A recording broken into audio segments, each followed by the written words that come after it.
Hello, V. Hello, Colter. Thank you for coming on and doing this. I know it's nerve-wracking a little bit. Oh, absolutely.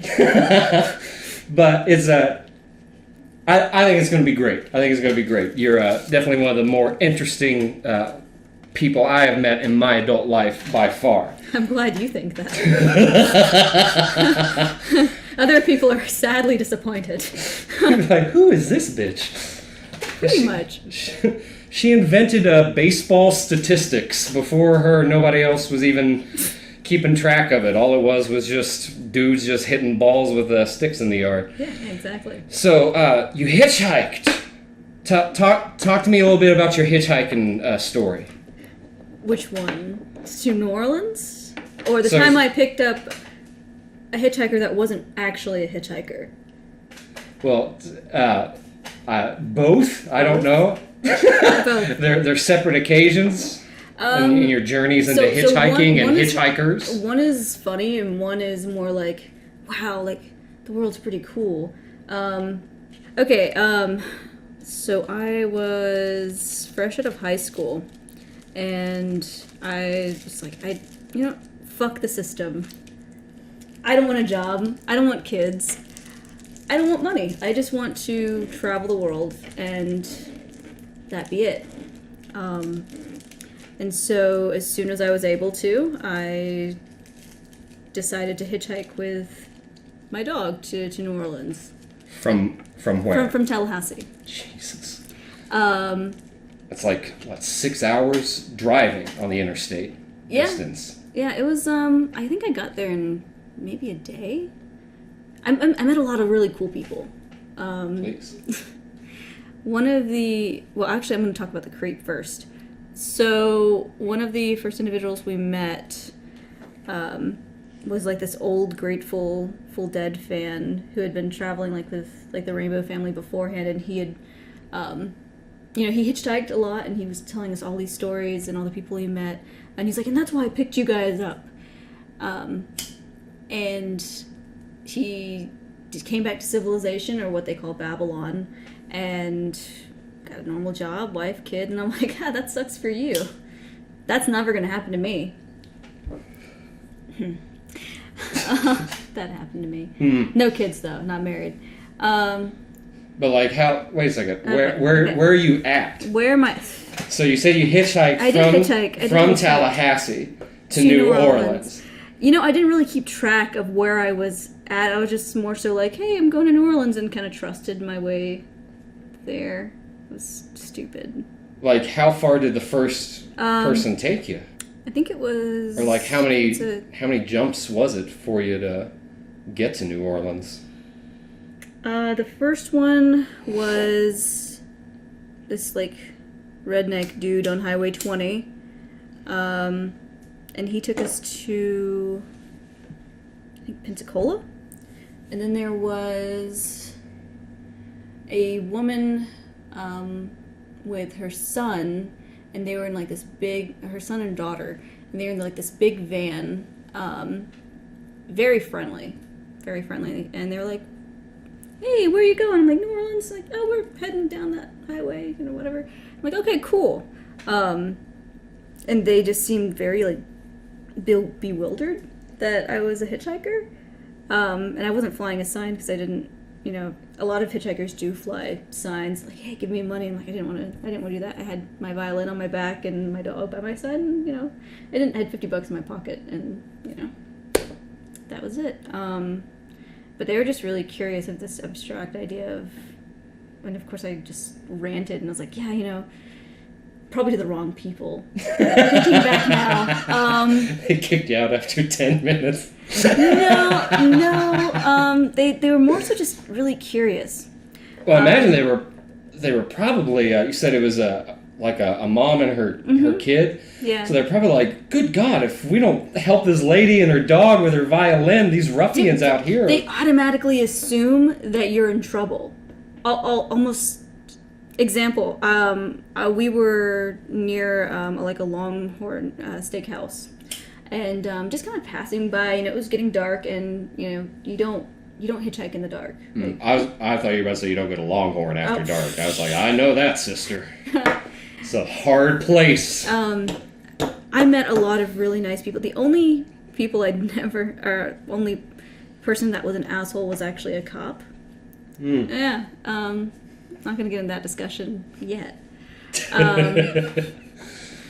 And More at 11. They were just really nice. Longhorn. So this family comes up, and one guy is like in uniform, and he's just he wasn't in uniform. He was just like really dressed up. He's like, yeah, I just got my I'm gonna be going into the army soon, and my brother, before he was like deployed to Iraq, he did something nice for someone. It's like a tradition, like he did something nice for someone, so I'm gonna do something nice for you. And I'm like, I'm just standing here, dude. Like they just approach you and assume that you're homeless, you need food, and I wasn't gonna be like, no, I actually have a car, I just left it back in Tallahassee and just wanted to be a stubborn asshole and hitchhike to New Orleans, just for the hell of it. Right. So it's kind of an awkward situation. And then he goes and they were coming out of Longhorn Steakhouse, and he gave me like this big like steak and like this whole dinner, and he's like, here, that's for you. I'm like, oh god, did he spit in it? Like, I don't know why why are these people being so friendly? Another weird thing about hitchhiking is that like randomly people I didn't fly a sign, would just come up to you and hand you money. So that was weird. I wasn't going to say no. Do you think they would have done that for you if you were a man? Oh, absolutely not. Oh, sorry, I left out a very key part in this story. I was hitchhiking with one of my friends named David, but he was like further ahead of me than I was. And so a lot of these times, whenever it was just me and he was like going getting food and like other stuff. Was it a tortoise and the hare kind of scenario? Where... Yeah. And so many individuals would come up and be like, hey, do you need this? Do you need that? And I'm like, no, I'm good. Like bless her soul. One lady, she stopped me and tried to give me like this 50-pound bag of dog food. I'm like, I can't carry this. Thank you so much. Oh gosh. How am I gonna... And then there's this other individual. What if she had it, like somebody gifted it to her, and she's like, what am I ever going to do with this 50-pound dog food? And then she sees you, and she's like, perfect. Yeah. I can finally give somebody this pedigree 40-pound bag of gravy train. If anything, if you're going to give a hitchhiker or a homeless person anything, give them socks. Like, that's a good point. We had a group of individuals that like gave us food and gave us socks, and that was a blessing. That was, I didn't really care about the food, but the food's okay. But the socks and like the basic essentials was awesome. So, where was I? Oh, Longhorn Steakhouse. He gave me the food. What else? So were you in New Orleans by this point? Look, I don't remember. I just remember specific like rides. I don't remember like the sequence of events. I got you. When I finally got to New Orleans, I was staying near Café du Monde, and is that the French Quarter? And I was staying underneath the wharf with a bunch of other street kids, and it was really crazy because it was like this whole community of tattooed faced tattooed face, just kind of raggedy, you know what I mean. They looked like hitchhikers, like, and they were really cool, and I don't know, it was like a family. Felt like you're part of this community with this special. Yeah. Special needs, but not. Not special needs, but it is a tight knit group though. Yeah. You know what I mean? Absolutely. One of them was selling necklaces on the street, and I was like, oh wow, that's so pretty. And I was like, can I buy one from you? And she was like, $20. I'm like, oh, I don't have $20 because I only had 50, but I was gonna tell them that. Fuck no. No. Oh no, well, hold on. By that time, I think I made another $60 or $70 just going there. And Just from what? I'm sorry. Sorry, just by hitchhiking there. Just random people like giving you money. And the guy that was with her, and she's like, or the guy who's like, oh, give her a discount. Like she's one of us. And I was like, that's so sweet. I made it, Mom. Yeah. Like if only they knew I was this kid that is I was hitchhiking and appeared homeless by choice, and that would have been really insulting. Yeah. There's one South Park episode where Cartman convinces some of the boys to go be pirates in Somalia, and upon meeting one of the Somali pirates that's there, and this is after they've gone on a couple of missions to show the pirates that like they can bring in a good haul, Yeah. He asked him, he's like, why on earth would you want to be a pirate? he's like, none of us live very long at all, And I think it goes from what we were talking about earlier about like a death wish fetish and like the live fast mentality of post-pubescence adulthood, and because like we carry so much like on us coming out of puberty psychologically. I feel like I was just incredibly idealistic. I was like, I don't need money, I don't need food, I don't need any of that. I just want to be free. I don't want to live like that, or live by the normal standards. Right. And then on the third day, the wharf got raided by cops, and I called my mother. Well, hold on. Before that, after it got raided, I was hanging out like near the wharf, but not like underneath it. And one of the cops, the one asshole, no, actually the second asshole, the first sorry, I switch between stories a lot. It's okay. I have never really been good at following scripted dialogue too well anyways. Little scatterbrained here. Oh, always. Well, the cop, or a cop walked up to me, and I had me and my dog, Cheyenne, who's this 120-pound wolf-looking husky. Beautiful dog. Was it Malamute? Malamute. I think she was maybe mixed with maybe a little border collie, but I remember pictures. She looked she's very gorgeous. She dog. looked so unique, and I would have people come up and try to pick. In New Orleans, I was playing my violin on the street. People would come up and try to take pictures and take pictures with her. And I had one night I was like, "That's the dog from Game of Thrones." Okay. $10 for a picture. Yeah. And then this cop comes up, and he's like, after the raid, and because they had everyone lined up and was like, where are you going, give me your information. They were scanning. It was probably I don't know, 30 people underneath that wharf.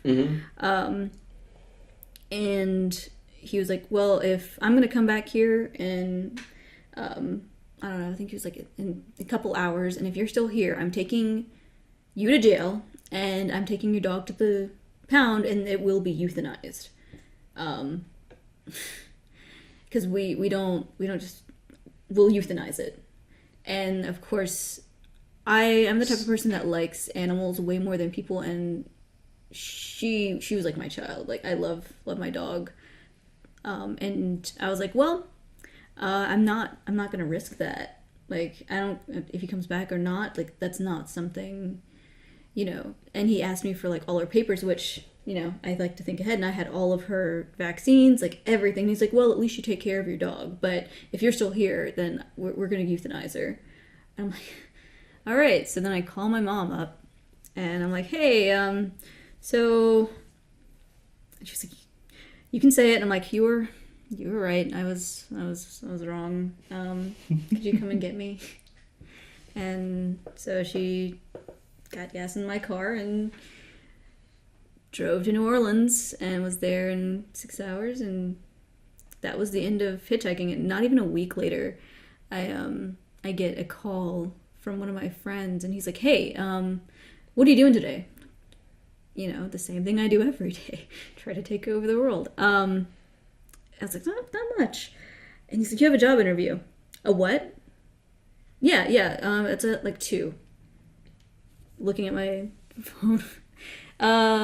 Today?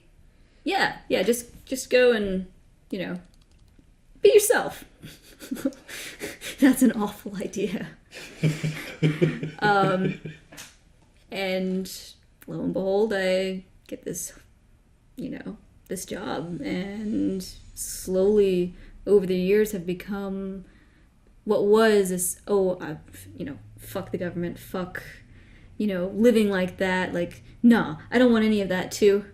Yeah, I work for a living, I have a great credit score, I do my budget on an Excel spreadsheet now, and it's just, it blows my mind sometimes of how much I've changed in the past, 10 years, from just, so.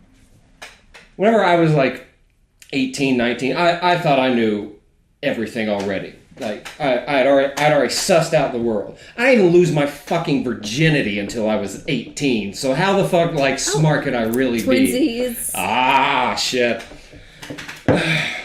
I mean, I still eventually became a slut anyways, but I mean, at least I waited. Take that. I had this whole Take promise that, church. I had this promise. Premarital sex, my ass. I was like, oh man, growing up, I told my mom, yeah, I'm going to wait for marriage. And I said that, and meant it for a long time. And I remember one time at a convenience store. It was somewhere. I was going to say, that's actually where I lost my virginity. Oh my God. That's not true. That's a lie. I'm sorry. And this lady was like, yeah, you say that now. Just wait. And my mom was so pissed. But she was right.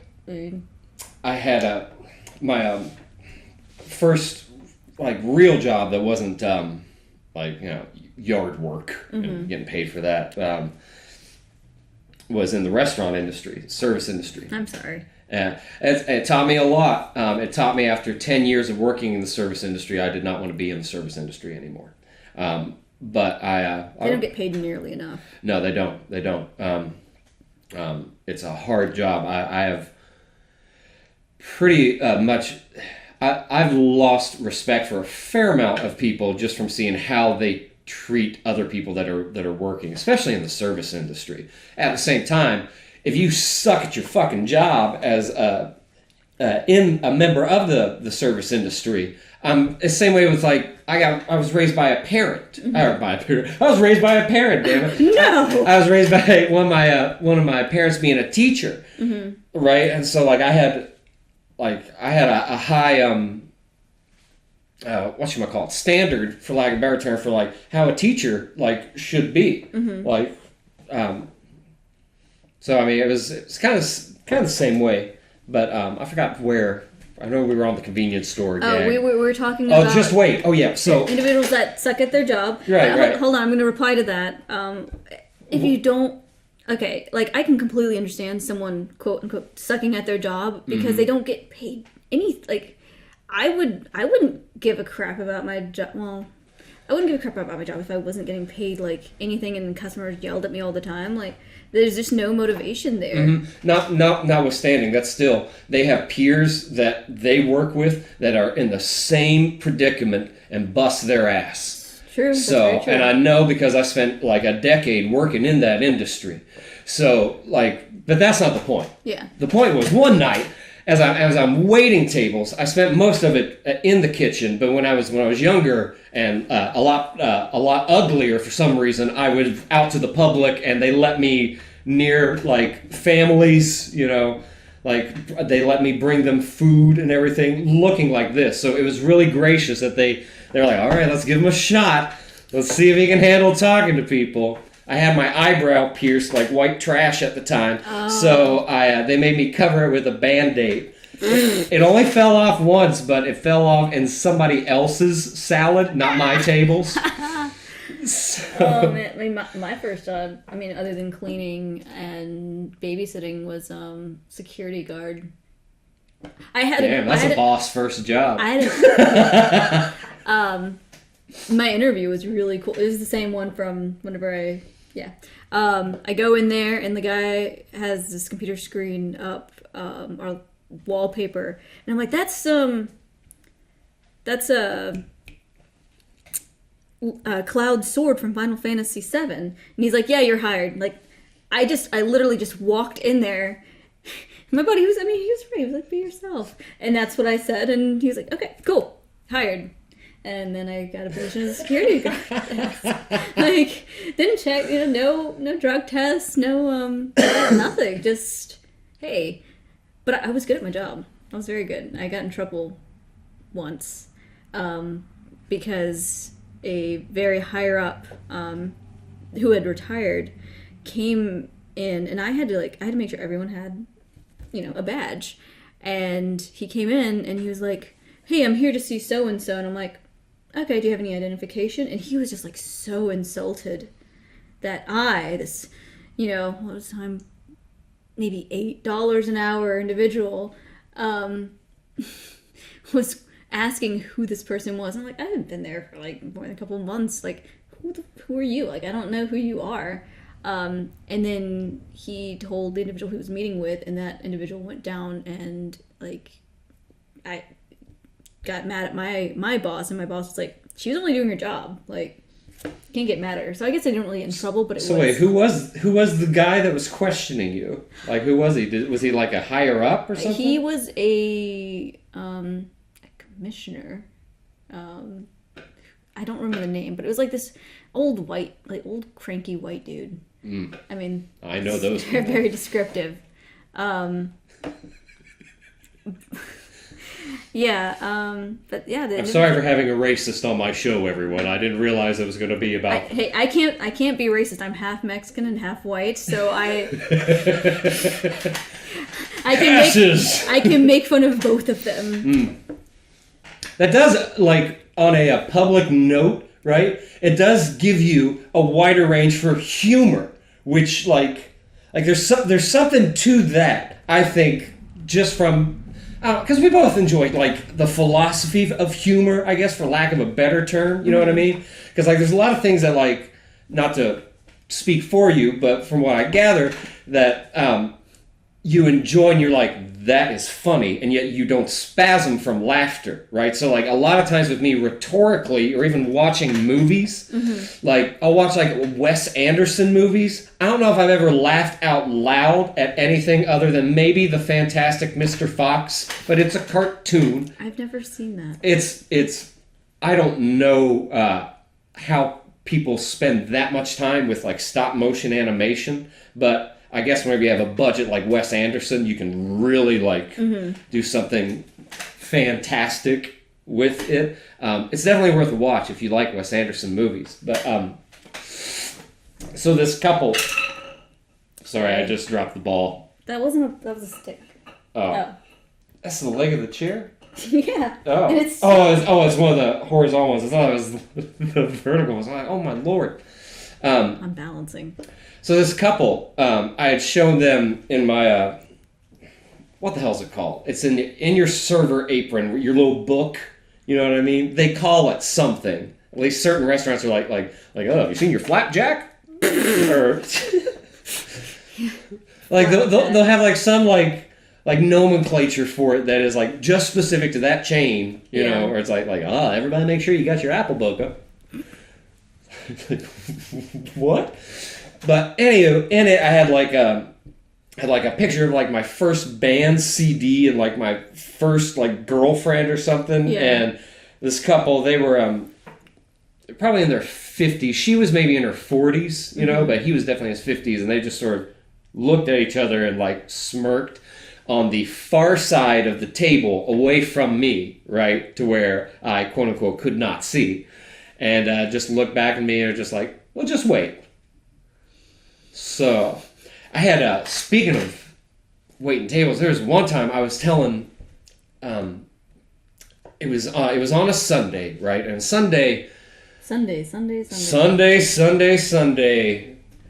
the church crowd comes out. Will you get a tipper or will you get someone that thinks you should have been at church, by golly? Because that's normally the two polarizing figures on a Sunday as far as like waiting tables. Notwithstanding, I was usually always in a good mood because like, hey, like there's an energy about that many people and earlier in the day, right? And plus, I like people, even as old and curmudgeonly as I've become. I still like that energy of people. There's something to it. And waiting tables is a kind of like you talk about with meeting strangers on the road. It's the same way with working in the service industry if you're front of house. But this couple came in with an older gentleman, and they asked something about my accent because they were like, you've got a peculiar accent. It's not, South Georgia or whatnot. And I was like, yeah, you're right. My family's from West Virginia, and we came down to Georgia whenever I was younger. So I've got like a peculiar drawl on top of like this newscaster sort of, how would you call it? Phonetic approach, I guess. You know what I mean? So like from that, we just start conversation. The old man doesn't really say a damn thing. He's just sort of just like, need bread. Like more water, please. Very, very concise. As they asked, my dad was military, and that's what brought us down here. I was like, well, my dad was military, but after he got out of the military, he was working for the railroad. He worked for both at the same time, but after he was done and came back from the Gulf War, he just worked for the railroad, and the railroad is what brought us down to Georgia. And they're like, oh, okay. And they're like, well, let's get some boxes and we're ready to go. I'm like, all right, sweet, cool. So go box them up. I know that, like, based on our conversation, I'm either going to get a really awesome tip, or it's going to be like one of the church cliches of just like oh, here's $1. Or, I had a lady one time call me a thief because I didn't bring her a penny back. She chased me down to the kitchen. I hadn't had time to return to the table. She sat by herself at a six-top and demanded that she be able to sit there because that's where she wanted. And my manager was like, oh, yeah, sure, go ahead. Nice guy. But anyway, that's irrelevant. I go and I bring them their check and their boxes and ask if they need anything, and they're like no, here's your flapjacker or whatever the book is called back, and I turn and the old man grabs my arm as they're standing up, and not in a forceful way, but he grabs my arm and it scares me, and then I feel this warmth, weird as it is, rush over me, and he looks me dead in the eye and he said, a name of a date and a location in a different part of the world, a particular hill. And then he said, Jesus Christ saved my life that day. Thank you very much for your hospitality. And walked away. And it was one of the most powerful things I've ever experienced from a stranger.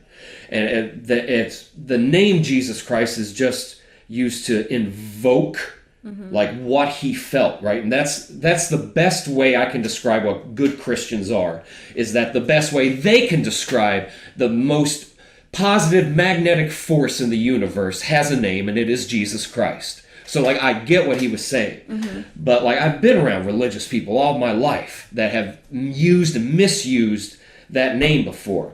But this from a complete stranger, and it wasn't the shock of him grabbing me. It was just the overall experience of him and sitting with this couple. The couple engaged me in dialogue, and he was just almost like an objective third party the whole time, like a trinity, that I was conversing with a trinity. And then him channeling and wishing me a good day. Like, he didn't shake my hand. He grabbed me gently on my forearm. And that's where he held on to me. And that's where he let me know as one human being to another that, like, he appreciated my time today. And, like, that was mind-boggling. And then I remember later on that day having, like, one of the worst experiences of waiting tables because nothing else was like even comparable. Like he all the juice of dopamine and serotonin and mystical powers that I could feel in my body physiologically that day, he already provided to me. And then he wished a religious blessing on top of it to me. And I still remember that gentleman. Like I could, my art skills are kind of down, I'm rusty, but I know that if I focused enough and I would do enough iterations and reiterations of drawing him, I could sculpt him out again. I can remember the man vaguely. The woman, I can only remember she was blonde. And it was not natural blonde, but like honey, it was blonde that day. Because it was like Sunday church, you know. And the man was clean shaven and the gentleman was clean shaven. I don't know if he was the father of Randy or Sharon Marsh. But that's what it was. Yeah. And like it was there's something to that interaction with strangers. And I think whenever you're younger, you're more open to it, but you're also more susceptible to the dangers of it. So I can see where this asshole cop at the wharf, circling back, after seeing that, like, oh, this isn't some dope fiend out here with her dog, like, you know, hooking like under the wharf. It's somebody that has fucking like papers on their dog. Like that, he was probably like, yo, get the fuck out of here. Like he has likely either, it's probably a mixture of both. I'll say this. If it's not either, then I'd say it's a mixture of both. Either runs gang shit down there or has seen gang shit down there. And that's normally the way it goes whenever you have an asshole cop that even afterwards, they're not bringing violence to you, they're just bringing authoritarianism to you. And it doesn't make it, it's slightly better than the violence they are implying that they will bring to you. If you were a man in that instance, I imagine it would have escalated. Well, yeah, I really think it would, because I have gotten away with a lot of stuff for being female, I think. Especially in those situations. Well, I mean, to your benefit, thank goodness, though. Yeah. I mean, yeah, to my benefit. Because that's a long way to be from home. Like it was what, about 400 or 500 miles maybe from Tallahassee and New Orleans. Yep. That's a long way. Yep. That's a long. If shit hits the fan, what are you gonna do? You know. I was lucky enough that was the only thing that like actually, you know. I don't regret it. But like whenever I tell people, yeah, I've hitchhiked, they're like, oh wow, excuse me, that's so cool. And then I'm like, but it was only for 3 days. So they're like, oh, it was just for 3 days. I don't know. Well, I mean, yeah, I was very fortunate though. I think I've never fucking hitchhiked. My dad, he said in his younger years, he hitchhiked to go see a band called 10 Years After. 10 Years After, they were in the Woodstock documentary. I can't remember. They were one of the night performers, and it was. I know you're not like as much of a guitar nerd as I am, but as far as like the guitar work that was being done was like for that year, for 1969, and what he was doing was more of like showing like where metal was going to be going as far as lead dynamic, like string instrument playing, like distortion, like, and not like kind of groovy like Santana like distortion, but like no, this was like a razor type of like tone that was going on. And my dad hitchhiked from Huntington, West Virginia, and it may have been somewhere in Ohio, I don't know, I don't even know if he knows at this point, but to Detroit to go see this band. And that's pretty awesome. Well, I mean, like, so yeah, like it's something I've never done, and like I'm mid-30s now, the likelihood of me having like that sort of adventurous spike to be like, you know what, I'm gonna go and I'm gonna hitch a ride today, unless I have to, is probably not gonna happen. You know, like my adventuring of that sort of rebellious spirit, like I don't think I would ever do it again. Definitely a different place, especially this year. Little different place. Yeah. So I've gone back to New Orleans a few more times after that, and because I told my friend, I was like, yeah, I haven't been back to New Orleans since I hitchhiked there. It just, I don't really celebrate my birthday because I just always get really depressed on my birthday. And she was like, you know what, we're gonna go to New Orleans, and I'm like, do you want to hitchhike there? Is that what we're doing? She's like, no, absolutely not. We're gonna get a hotel, a nice one, and we're going to enjoy it. And I did. It was really nice. I mean, I would have still been cool with hitchhiking at that time, but she was insistent on otherwise. How many times have you done hitchhiking journeys? Journeys? That was just my only one. That's the only one? Yeah. This is the same friend that has banned me from booking any trips whenever we go on any road trips because I'm very cheap. And there was, twice where I booked us at the cheapest hotel I could find. And she's like, we're not staying here. This is awful. And it was just like, busted windows, and it was not good hotels at the time. But I was, I was naive for a long time, I think. I mean, still kind of am, but she's like, nope, sorry, I'm booking the hotel from now on after the last incident, because we had, I think there was like homeless people, one time like homeless person like knocked on our door. I was like, hey, can y'all spare any change or anything like that? I'm like, we're in a hotel, dude. Like, it was really uncomfortable. Yeah. I don't know. I think I would. I'm the type of person that would I'll sleep in a car. Like if it comes down, like I've been without a home before, but I've had a car to sleep in. You know what I mean? So there's been nights when I didn't have a home that I also didn't have a roof to sleep under as well. That's rough. So well, I mean, it wasn't for a prolonged period of time, but I mean, like I had a vehicle nonetheless. So like if I was like there was a time where I was just sort of trying to find myself whilst also trying to find my geographical location, because I was up around in Jersey, and sometimes I would just be like, I'm just going to go for a drive, like because like that's what I'll do down south. There's something really therapeutic about just going for a drive and listening to music. Oh, totally. Like I find solace in being and because there is danger with it. Like, don't tell me that it's like, oh, you're just going for a drive. How dangerous is it?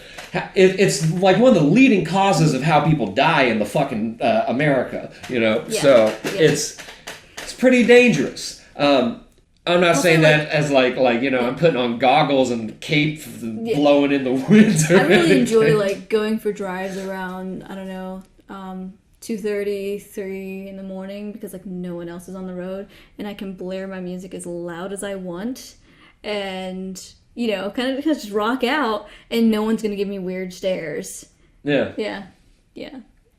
Best time. It kind of depends on the time of year, though. I've learned from living more out in a rural area that, deer, whenever they're, what do they call it, in a rut, I guess, whenever they're horny, they'll just strut out into the road and just sort of like stare at you like, oh, how what? You doing? I was coming around the curve here, and I live on a pretty long, stretch of straight road, know. But at the ends of it, it curves pretty sharply. And I came around the corner, and there's just a deer just looking at me with his butthole just pointing right to the car. And like I drive like a bitch anyways. Like I'm such a grandma whenever I drive. Like it came from years in my 20s of riding dirty.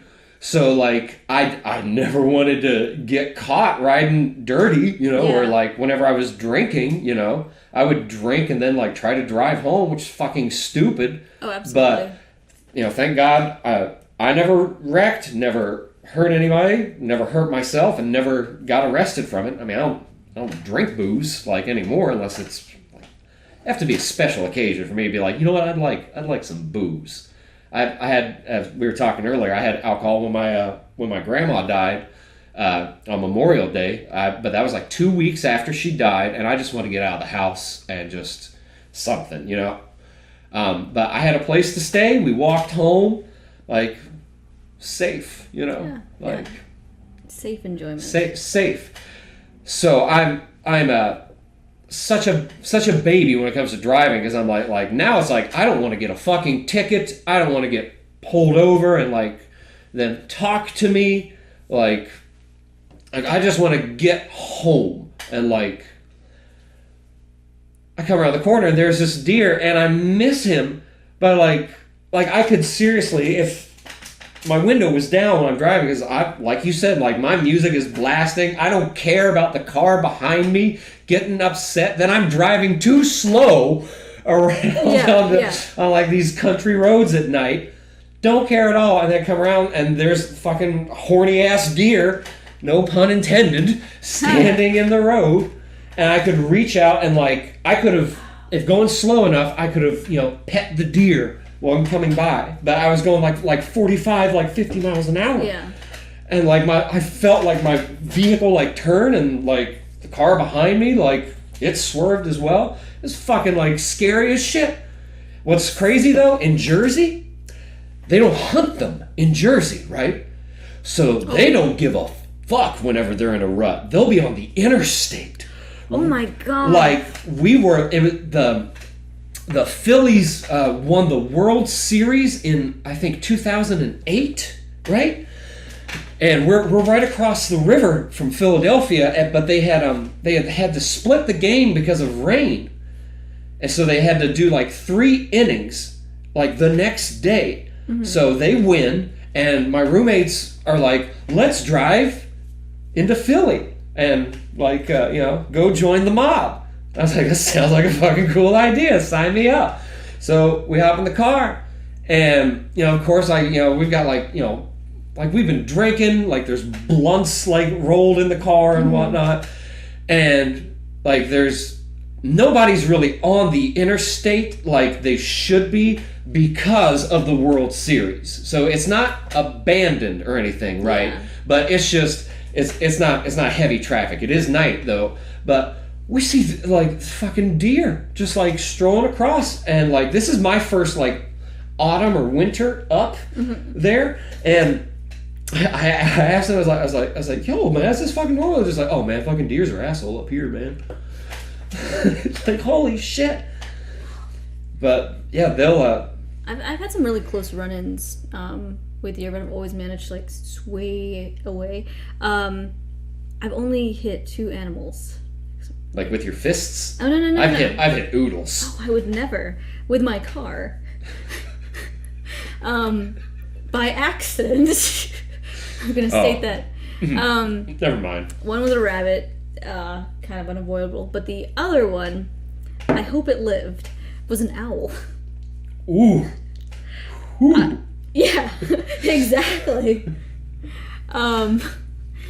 Yeah, no, it was just, I was driving, it was dark, and all of a sudden, something swoops down at my windshield, and just, I could see its face and its wings, like, spread out, like, how's it going? And then it flipped backwards onto the roof of the car, and then, like, I'm not sure what happened to it. I didn't look back. Man.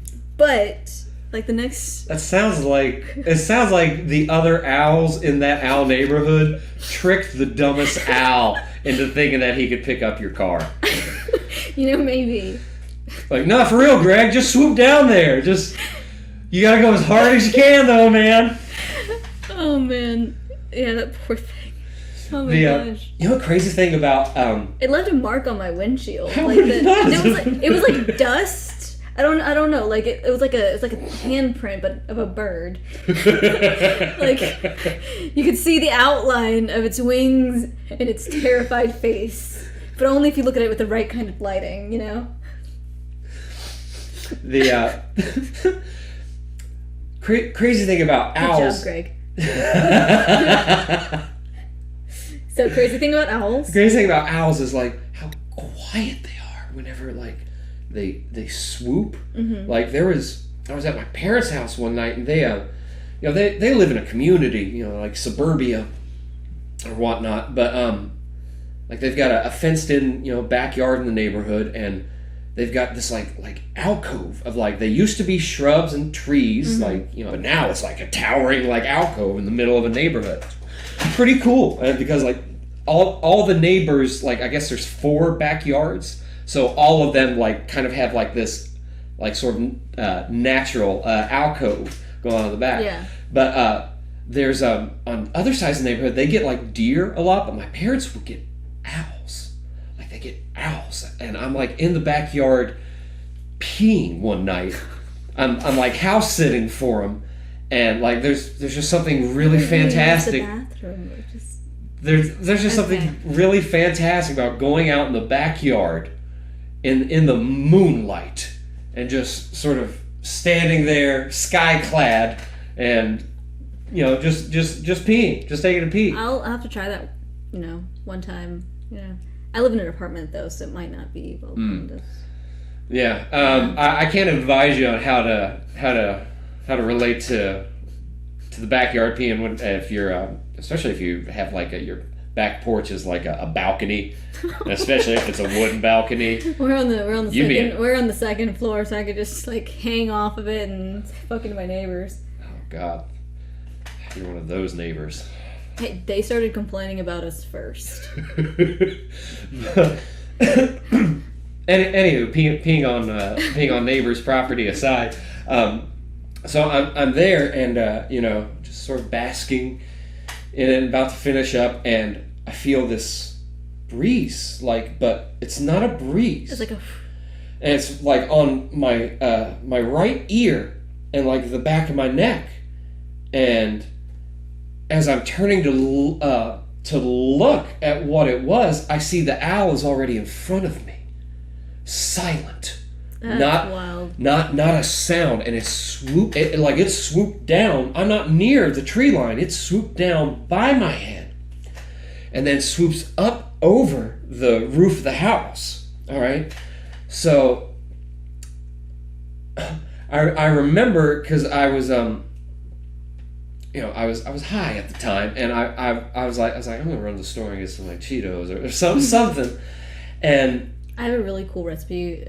If you're high, of Cheeto owl casserole with Cheetos. Okay. So continue though. All right, sweet.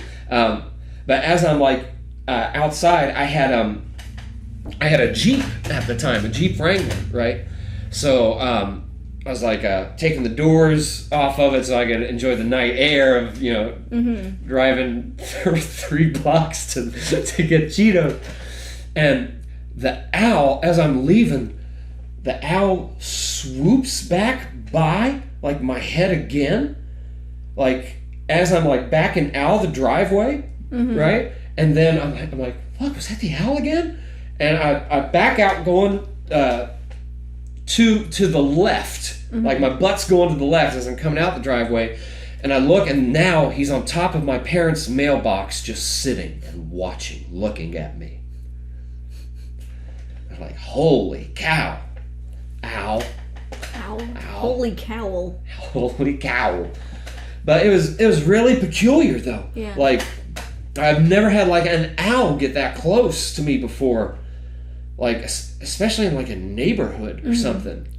And I guess I'm mystical enough to the point where like I believe that the idea of spirit animals or consciousness that we can interact with on deeper than just you're a living being level.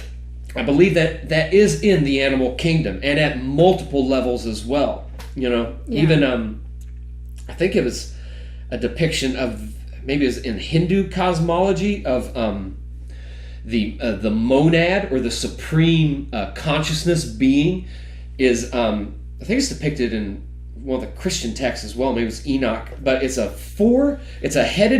like an Alex Gray thing. So it's a headed beast that's got like 4 faces on it, 4 heads of 4 different beasts on it. And it's supposed to represent the 4 different natural supreme personalities. And of course, if you think about that, then one of them would have to be a beast, like a bear, a lion, a tiger. The id? Are we talking about no? The id? Yeah, like as far as like Freudian psychology? Could be the beast. I could understand that. You know, it's the part of you. It's just. I mean, animals. I mean, they do have personality and such, but like a lot of it is, you know, animal instincts. You know, the id being that, you know, just basic needs, no filter. You know, no consideration for anything except the self.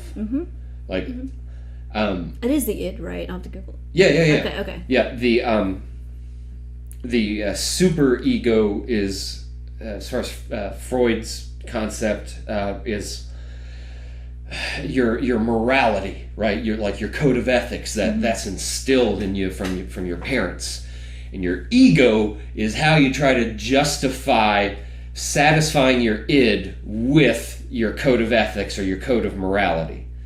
And like I can get behind that. I like most things, I find the concept of a trinity to be the, as far as what we, and maybe it's because we're only third dimensional, but it's because like that's the simplest, greatest conceivable thing we can come up with.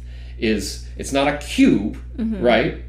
It would be something that's based off of a triangle in the a polyhedron. It's like shapes, the pyramid, right? A pyramid can have 4 shapes to it, but it's based off of a 2-dimensional design of like a triangle. But I don't know how that. I wish I knew a lot more about like sacred geometry and things of that nature, and to tie that in with how I sort of understand the world as is. Not saying that I understand it correctly, but just you know what I mean. I don't know that much about the numerology of things like that, so can't help you there. That's a bummer. Yeah, I do have the theory of numbers and people that I've told you about, but yeah. Remind me again what that. Remind you again. Okay, I'm gonna sound super crazy, but that's okay. I've been there before. Oh, cool.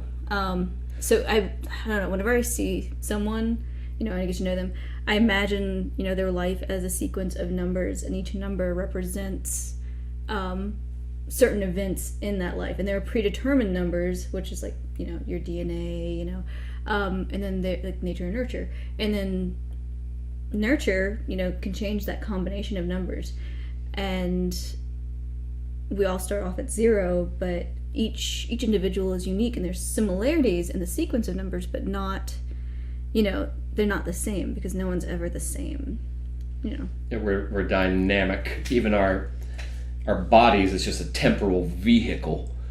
You know what I mean? I think that's I can get behind like mystical ideas, even at that, as far as like you know, people being numbers and being a unique sequence of numbers. I would think that there's even some truth to that. I saw a YouTube video, you know, like boo, people heckle. I know that's not like credible or whatever. Is it peer reviewed? I don't think there is any empirical data to you know, review against it. But you know, I'm no scientician. I'm no mathematist. You know, I'm just a dude, a dude who finds things interesting. But this guy, he made a video talking about this research paper that was done in the early 90s, whenever it was before, I guess, the internet had become so publicly aware, like 95, 96. That's kind of when, like, it was like, email? What's this email thing? You got mail.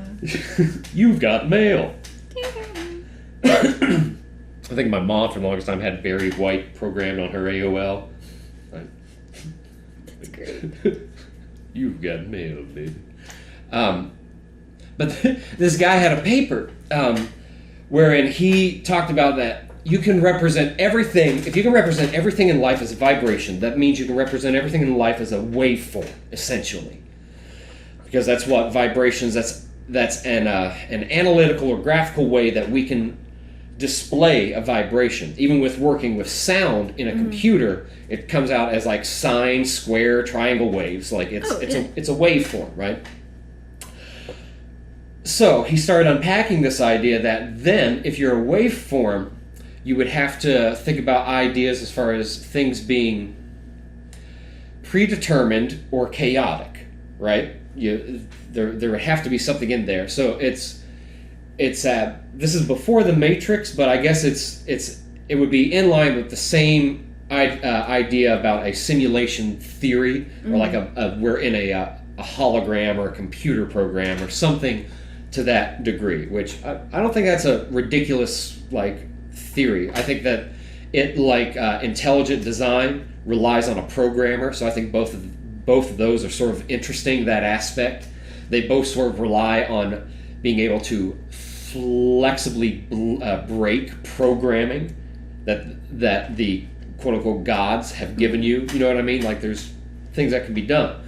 So this is like a precursor for this sort of philosophy with it, where he's I wish I could remember his name, but he talks about that for something to be coincidental or predetermined, it would have a completely different waveform than from something that is chaotic and unwieldable, something that is you cannot ever predetermine, happenstantial completely.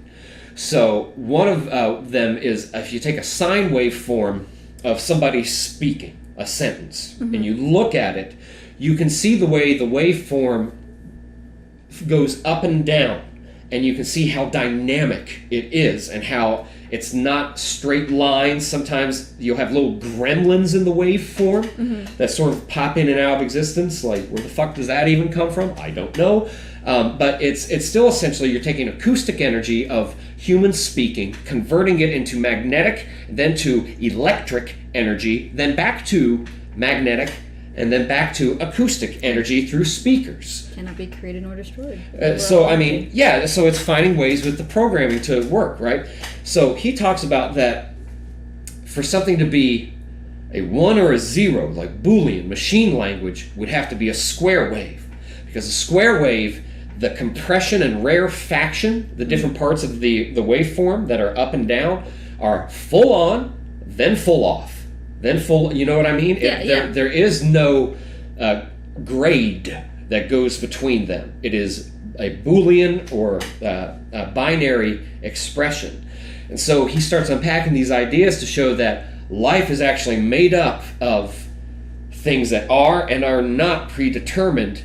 But he then goes further and says that, however, you would have to, because of the basis of the things that are predetermined, you would have to have programming that can account for chaos and have a program or counter program to run in the system based on conditions that would call for chaos or answer to chaos. And these would be predetermined waveforms, essentially. Like if-then statements? Exactly. Yeah, if-then statements. And so then he starts taking this and going to certain news stories that are like too unrealistic to be believable, yet it's not fake news. These are real stories that are just like, you gotta be fucking kidding me. Like, and one of them was, I believe it was in Los Angeles County. It's probably like 10 years ago. The YouTuber is taking this guy's report from 92 and unpacking these ideas, right? So he's looking at this news story of this guy who was married, has a wife at home, pregnant, at like 3 something in the morning, very late, she says, I want some ice cream. And he gets up, goes and gets her ice cream. Meanwhile, in the skies, there is an airplane that, it's not a large airplane, I think it's a Cessna, but it's flying over residential areas and has to make an emergency landing because it's crashing. it crashes on one vehicle on the highway, which happens to be this man who went and got ice cream for his pregnant wife, right? However, because of this, the programs essentially of the 4 people in the plane would be different, yet would continue. The soon-to-be father is terminated, yet his life purpose has already been done, which would be for whatever programs are now in store for the mother and her child that were being raised. And he starts like looking at like everything philosophically from that, of using chaos from programs that are already predetermined, yet they seem chaotic to us because we can have flexibility within the program to cause chaos as far as how it can physically be constrained. You need to send me that link. I wish I could find it. A lot of these like rogue YouTube videos, like YouTube does such a good job of running their fact checkers and debunker algorithms. There's a guy, Zach Voorhees. I may have sent you something on him before. He used to work for Google as a as an AI engineer, and something like snapped in him one day where he was like, I'm going to blow the whistle on Google and what they're doing. And he released their black book as far as what terms that when they're put into Google search forms, they don't trigger Google's normal algorithms. They go to a different set of programs and a different set of algorithms. So meanwhile, they're still running their fact checkers and everything for any story that comes across. Yet, if you only run your fact checkers against an AI that is triggering based on searches of keywords, and then your other one, you can have your fact check be biased, I would imagine. You know what I mean? Because like, if you put a conditional before you're doing an analysis, an analytical breakdown, yeah, then you would be able to then, I imagine, pervert or what benefit one group versus another. Oh yeah, I mean, it's similar with Facebook, just shows you what you want. I mean, with Google, if I'm understanding you correctly. That's so interesting. Yeah. But I mean, like it's not just like these aren't just like theories or anything. Like there's one of the guys from Google had to testify to Congress and essentially committed perjury to Congress. Nothing has been done about it. I forget his name. It was like a few years ago. But the reason, to what I can understand, is it doesn't gain any traction is because the people that they are essentially doing this to or being questioned by are either right-wing or they have said something positively about the president, and like that's their game is to be like, well, like, you know, everything over there is just bad, it's evil. So that's essentially how they're able to take that mentality and market it to people and get away with running this like black book type of thing whenever they tell Congress that their search results are not biased, and you can pay to have your search results be at the top. Like, you can literally pay Google money to be like the first search result. When short term, I was doing counter girl stuff for a tattoo shop, as well as making paintings for a living. So I was just hanging out at the tattoo shop and, you know, answering phones and all that. You'd always get like the same people that would call back, be like, hey, like I know you've turned us down before, but like we can get you to the top spot at Google for tattoo shop in the state of New Jersey. And it's like, yeah, dude, like I can't make those decisions, but I'm gonna go ahead and tell you no. You know, like we're not gonna do that. But like you totally can. They have ad space. They now have to tell you that it's ad space. Yeah. But essentially, they still committed like perjury. Nothing's being done. Use Go. I do use DuckDuckGo. DuckDuckGo. What do you use? It's the same thing. I just ducked up the name. Oh, but yeah, ducked. I ducked up the name. Ducked up. It's okay. I've ducked up once or twice, but Yeah, it's I'll use DuckDuckGo to get past these algorithms that essentially like Google has like put in. Where if you look long term, like where's the world going to be in the 22nd century? Well, you and I are probably going to be dead before we get there. I'm getting frozen. I mean, I don't know what you're Would you do cryogenic or goo and clones first? What do you think would be the wisest method? I haven't thought about it that far. I just, we'll get to it eventually. Yeah, I don't know. I would be worried that the clones wouldn't have my etheric, my magnetic body. You know what I mean? Mm-hmm. Like my act. It may have my consciousness, but like mind, body, and spirit. You know what I mean? So it would only be my mind and my body. I would be worried my spirit would like not go with the clone. And so like what a vampiric and hellish way to go through existence if that is the truth. Like can never die, but like you're not alive truly. You know what I mean? You're only 2/3 of who you are. So like that's I mean, if they implant, let's say it gets that far and they implant your memories into said clone, mm-hmm. like,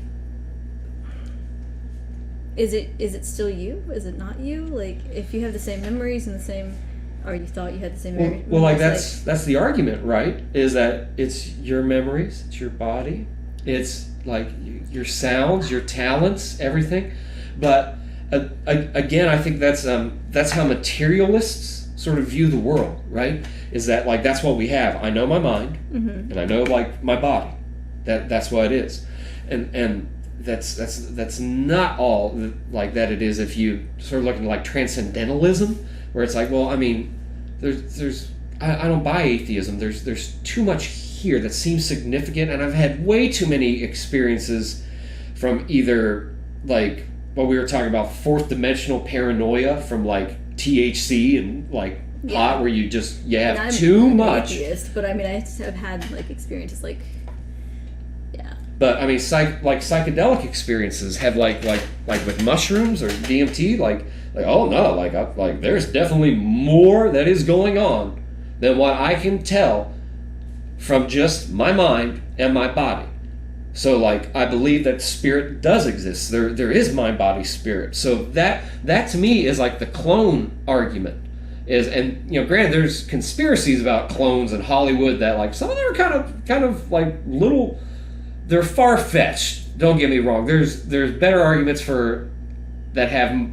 there's better logical arguments that revolve around like flat Earth than are around the clone factory. But the clone factory idea yet is not as controversial for people as the former is. But notwithstanding, I don't think that would transfer over. I think that only your material self, your mind and your body, would transfer over. I don't think your spirit would. So where would that put your spirit but in a state of omnipresent astral projection?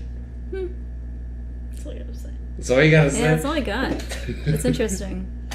Well, I mean, you were reminding me of a story. Oh gosh, I was told this in my logic class. There's a ship, right? We're gonna call it Ship A, whatever. I was gonna say friendship. Oh, okay. We're gonna call it the friendship. Okay, so there's this big wooden ship, and it's sailing across the ocean. Okay. Right? It's the friendship. And during their travels to this other land, they have to keep making repairs to the ship. Okay.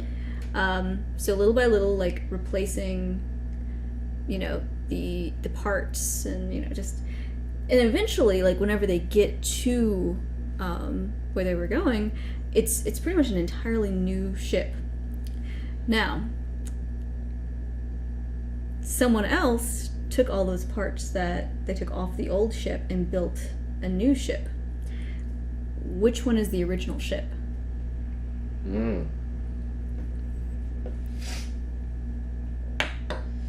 can't answer that question.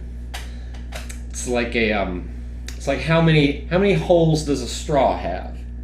Oh, right? I've heard this one. You know what my answer for that one is? Is 0. Yeah, no, there's no holes because it's a pipe. Yeah, the straw is how it is. It won't work if you have a hole in it, right?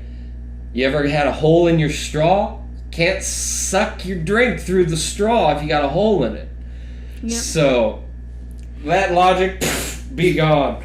It's have you ever seen stuff on the I'm sure you have, the Mandela effect, whatever it is. It's like the false memories, where it's like, is it Berenstain Bears or Berenstain Bears?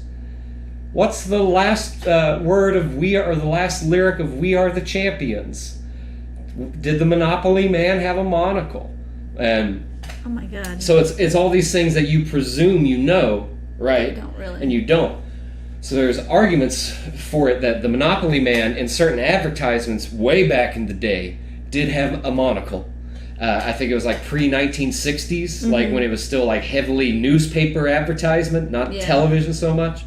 He had a monocle. And the Queen lyric of We Are the Champions, most people say that like, how's it end? Because we are the champions of the world. And they're wrong, because on the studio version of the album, whenever News of the World, I think that was the name of the album it was on, came out, it ends with there still being tension at the end of it, with "'cause we are the champions," and it holds that note. It doesn't end. So people will use this as a quote-unquote gotcha to be like, oh, so yeah, are we in a parallel universe or something? And like it's not. I just don't know Queen lyrics. Well, here's the thing: is that Queen wasn't huge and wasn't at the point of like having a movie. I haven't watched Bohemian Rhapsody. I don't really, since getting into like Epstein and like that sort of Hollywood pedogate stuff like 5 years ago. I've sort of just like not been interested at all. But notwithstanding, even before that, Queen didn't have a revival like that until Live Aid came around, and then they got a really big revival. And at the performance and all of their concerts, where they started like doing like Wembley Stadium and like big like packed stadiums, they would because they would have the crowd sing with them, they would always end We Are the Champions with "of the world." So they also have, aside from the studio pressing, dozens of other pressings of the song released with how it ends. So it's actually the exception, and they're using the exception to create this straw man to trick people into thinking that this idea of a multiverse that we slipped into is like possible, because they try to make it seem like it's was it confabulation, where you confuse other people's memories with your own or something, but it's really not. It's just they're taking more recent marketing and using a counter of it to produce it. But even back with the Queen revival, so Live Aid, that was in the 80s, they became popular again, and then they fizzled out.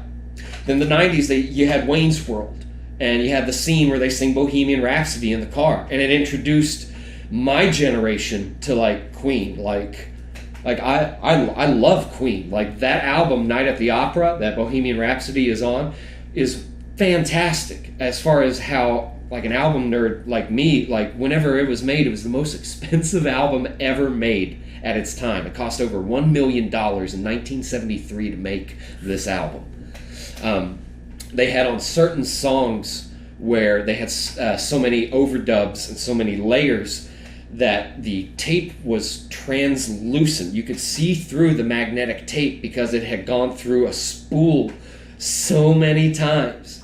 Whenever they brought it out to remaster it for the digital age, the tape was so brittle that they had to bake it in an oven at a very, very low temperature in order for this adhesive bond between layers of this wound magnetic tape to loosen chemically, to heat up to where they would loosen, and then they would be able to unspool the master tapes for Night at the Opera to be able to remaster them.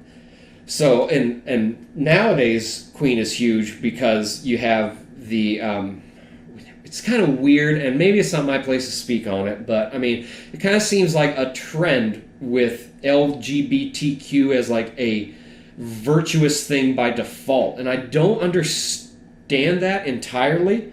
As far as like I understand as far as like gay pride and stuff like that. Like totally, I've got like gay people in my family. I don't give a shit like who you sleep with as long as they're consenting, they're adult, and they're human. I don't think those are that's not intolerant of me to ask people, is that they consent, they're human, and they're adults. So other than that, I don't give a shit. But it seems to be marketed to people. Like, it seems to be marketed to kids in a way that I think cheapens that movement, and it also sort of makes gay culture in the Americas seem homogenous, or anything that would not be quote-unquote heteronormative be like this is what it is. It's not what it is. It's how they're marketing it, mm-hmm. right? So even like Freddie Mercury, wasn't gay. He was just a fucking rock star. He slept with whoever the fuck he wanted to. You know what I mean? He liked men. He liked women. It didn't fucking matter. The thing that was awesome about Freddie Mercury was his showmanship. Like that's what you can have, the most homophobic like redneck or hood dude imaginable, and yet they will have respect for Freddie fucking Mercury and like Queen songs, because like that's some fucking like testicular fortitude that is in those songs. Like Fat Bottom Girls. Like, I mean, come on. Like, so if good. Fat Bottom Girls doesn't make you at least clench some part of your body in the slightest bit, then you just don't have a soul. You just don't. Bicycle. As I say, the bicycle races, oh my goodness. Like, these songs are like beautiful. And I'll see like it's a trend again, right? And I think they're tying it now into this trend of like it's kind of the same way corporations do June with Pride Month. They didn't do it too much this June because I don't know if anybody knows, we got some other stuff going on in the country. Yeah. Than marketing campaigns, but I feel that like marketing stuff like this is sort of, and even like the Mandela effect, like, because that's what it is. It's marketing a conspiracy theory to people that is not really a conspiracy theory. You know what I mean? It's kind of the same way with like aliens, but aliens is definitely a conspiracy theory. Most people don't want to say it is because most people believe in aliens. But I feel that kind of like what is going on with as far as how they market in Pride Month, and like they'll use like, you know, Freddie Mercury as like oh, like it's great. They'll applaud him because he was not heterosexual, and not because of like the man he was or the talents or anything else. It's primarily because of that they choose him for his champion. And that's I think that mentality on a corporate level trickles down to the people it markets to, and that worries me about like where that can lead people down the road. We see the same thing in the early 90s with gangster rap and hood culture and the crime bill, and look what happened. What was marketed to young black American males.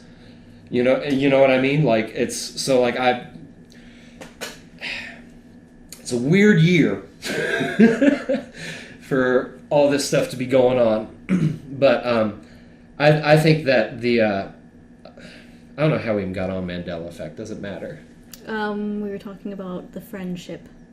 The friendship. Yes. And about the questions I guess you cannot answer, right? Conundrums. Just like I have an answer for the half empty, half full, or glass half empty, half full. Like the pessimist, the optimist, you know? Mm-hmm. So, say you have an empty glass, right? Okay. And you fill it halfway full of water. Okay. And it's halfway full. Okay. If you have an entire glass and it's filled with water and then you take half out, it's half empty because you emptied water out. So, that's my logic behind that. See, it makes sense. No, I like that because it's got like because you're taking something away versus adding. Yeah, So the real question isn't, is the glass half empty or half full? Did you take some water from it, or did you put some water in it? Okay, so let me see, just to see if I can understand where you stand. So, I can try to empathize, like a rational human should. If you fill the glass all the way, okay, to your liking, to where you say, like, this glass is full, and then you drink half of it, that glass is half empty. However, if you fill the glass halfway full, then the glass is half full. Is that correct? It's audio. They can't hear you. Your hand gestures. I'm flailing wildly.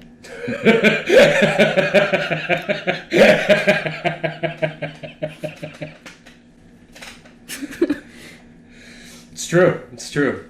Yeah, I'm like one of those like inflatable hands. It's like inflatable, Have you ever seen car parts? This may be disrespectful. I don't mean it to be. Have you ever seen Vishnu walk across hot coals and or Ganesh and all the arms sort of go flailing? Yeah, that's how I'm right now. Yeah. Oh, good times. Yes, good times. So Help me. we were talking earlier about like you said you're a bit rusty, but like tarot and I guess you it's not occultism, because there's a real occultism that is like kidnapping kids and fucking torturing and murdering them. It's not, so I don't want to say like occult stuff that you're into, you know what I mean? But it's 10 years ago it would have been like occult stuff that you're into, like Yeah. I mean, back whenever I was all into don't want a job, don't anything like that. I was also, I guess, considered Wiccan, pagan, whatever. Pagan. I was pagan. She's a little pagantic. Yeah. And I did tarot card readings, and I didn't bring my deck with me, so I'm sorry.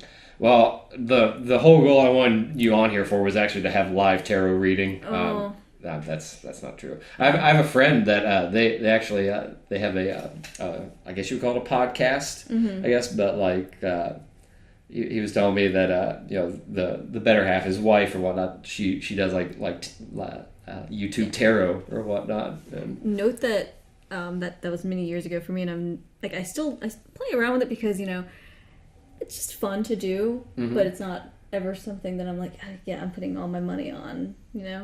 10 years ago I probably would have, but now just like with horoscopes, like I feel like, especially with horoscopes, you are what you read and you become that. So then you're like a self-fulfilling prophecy. I'm a Scorpio, so therefore I'm this, and this. You meet someone else who's really into horoscopes and like, yeah, that person's this, and this, they must be a Scorpio, but you're that way because you read about what a Scorpio should be. Right. And you therefore form yourself into it. Do you think it has to do with a lot of people that are,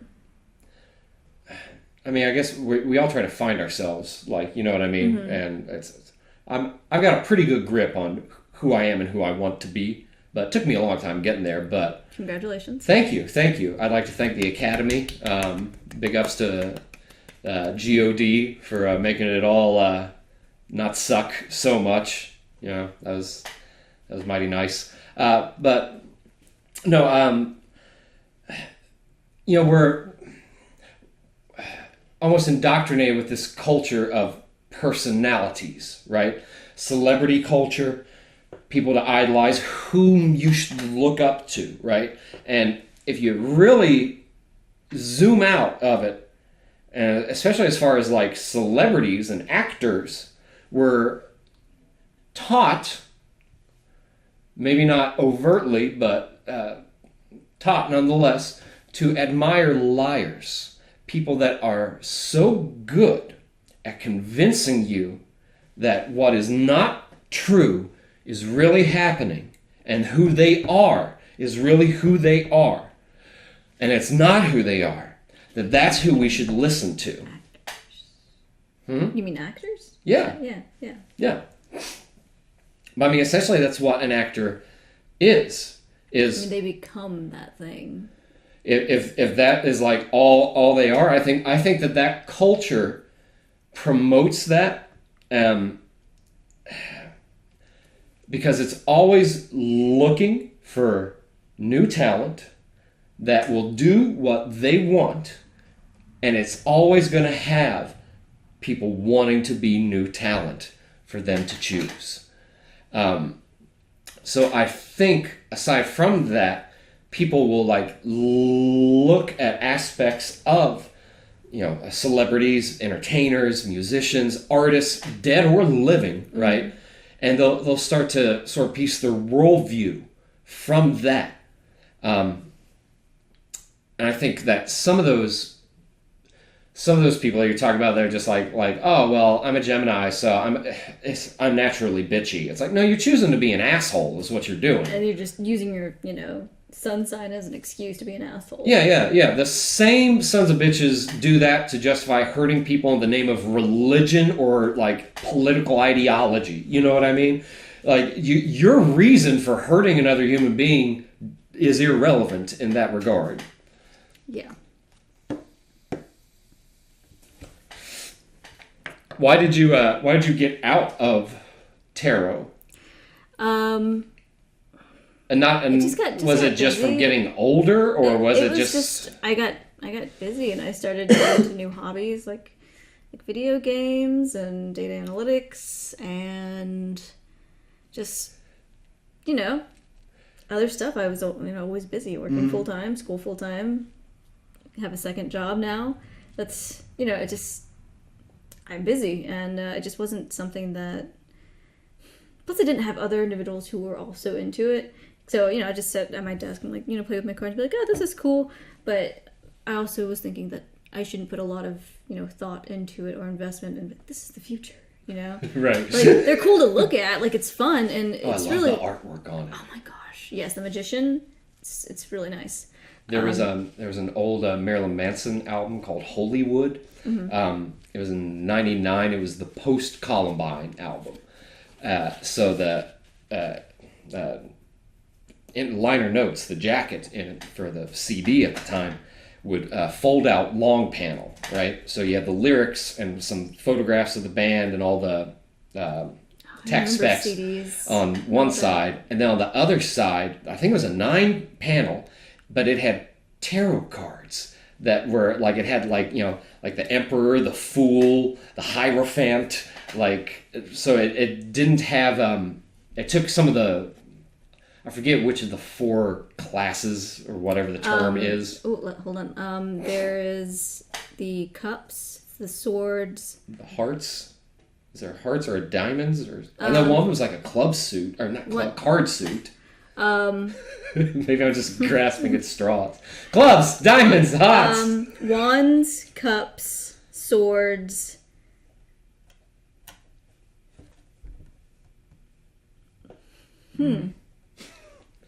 I can't recall either, but we have technology literally right in front of us. Yeah, but I mean it's distracting to the conversation, and then it would just be it's not fun to go back and clean up dead air out of a conversation anyway. You know what I mean? Because you want to be kind of natural, but if there's gaps where everybody's hang on a second, let me look this up, and if it takes forever to look up information, then it's all right. Yeah. There's a fucking 45-second gap. I know there's the lesser arcana and then the higher arcana. I think I'm not probably pronouncing it right, but there's death, strength, the lovers, the fool. They're Nightmare. I remember one was Nightmare. Mm-hmm. I think it was one's death.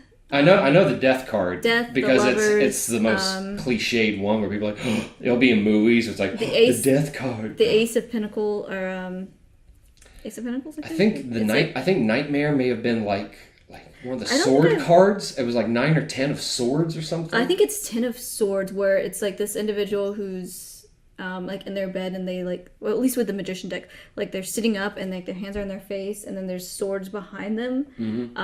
Maybe it's like 9 or 10 of swords. Yeah. But I remember the artwork from like that. I guess that range of like, I'm assuming swords. I remember on the deck I had a deck for a summer. Somebody lent me. It was fun. It was interesting. Like you can. I think a lot of it is inferred. You know what I mean? Not necessarily cosmic. I've had. This might be cruel. Well, maybe not. So I had a friend who was like really, really into tarot cards. Oh, yeah. And she was like, "Oh man, just tell me my future. What do I have in store?" And she was going through like a really rough time. And I may have made the cards appear not as shuffled as, I mean, to her they seemed shuffled, but to me they weren't. And so I used them and put them out there, and I was like, yeah, you're gonna have a good future. Like, you know, here it represents, you know, you should do a lot of, you know, hard work, you know, and it really helped her out, and I thought that was cool, even though it wasn't like a true like tarot card reading, but she believed it enough that it affected her in a positive light. Yeah, like a placebo. Yeah, I guess. Yeah. You know, I think there is something to that. You know, the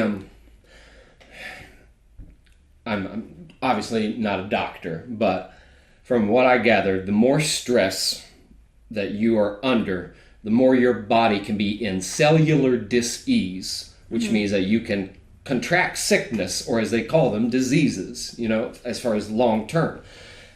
Aside from that, your mental state as well. Like if you're operating on this like low vibrational sort of level where like you're just like, oh God, like even your activities are low, like you just want to lay in bed all day. Like that's like, it's not good. It's not good for your mind, for your body, any of that.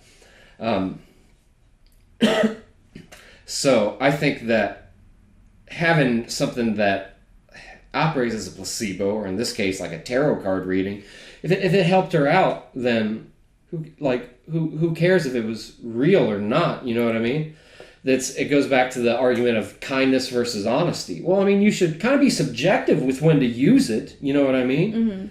If someone's on their deathbed, then you should probably be both with them. You know what I mean? You should probably let them know, like, hey, you're about to die. But you shouldn't be like, oh shit, bro. That sucks, man. But you also should be like, yeah, you're going to be okay. Get well soon. Oh gosh, I hate.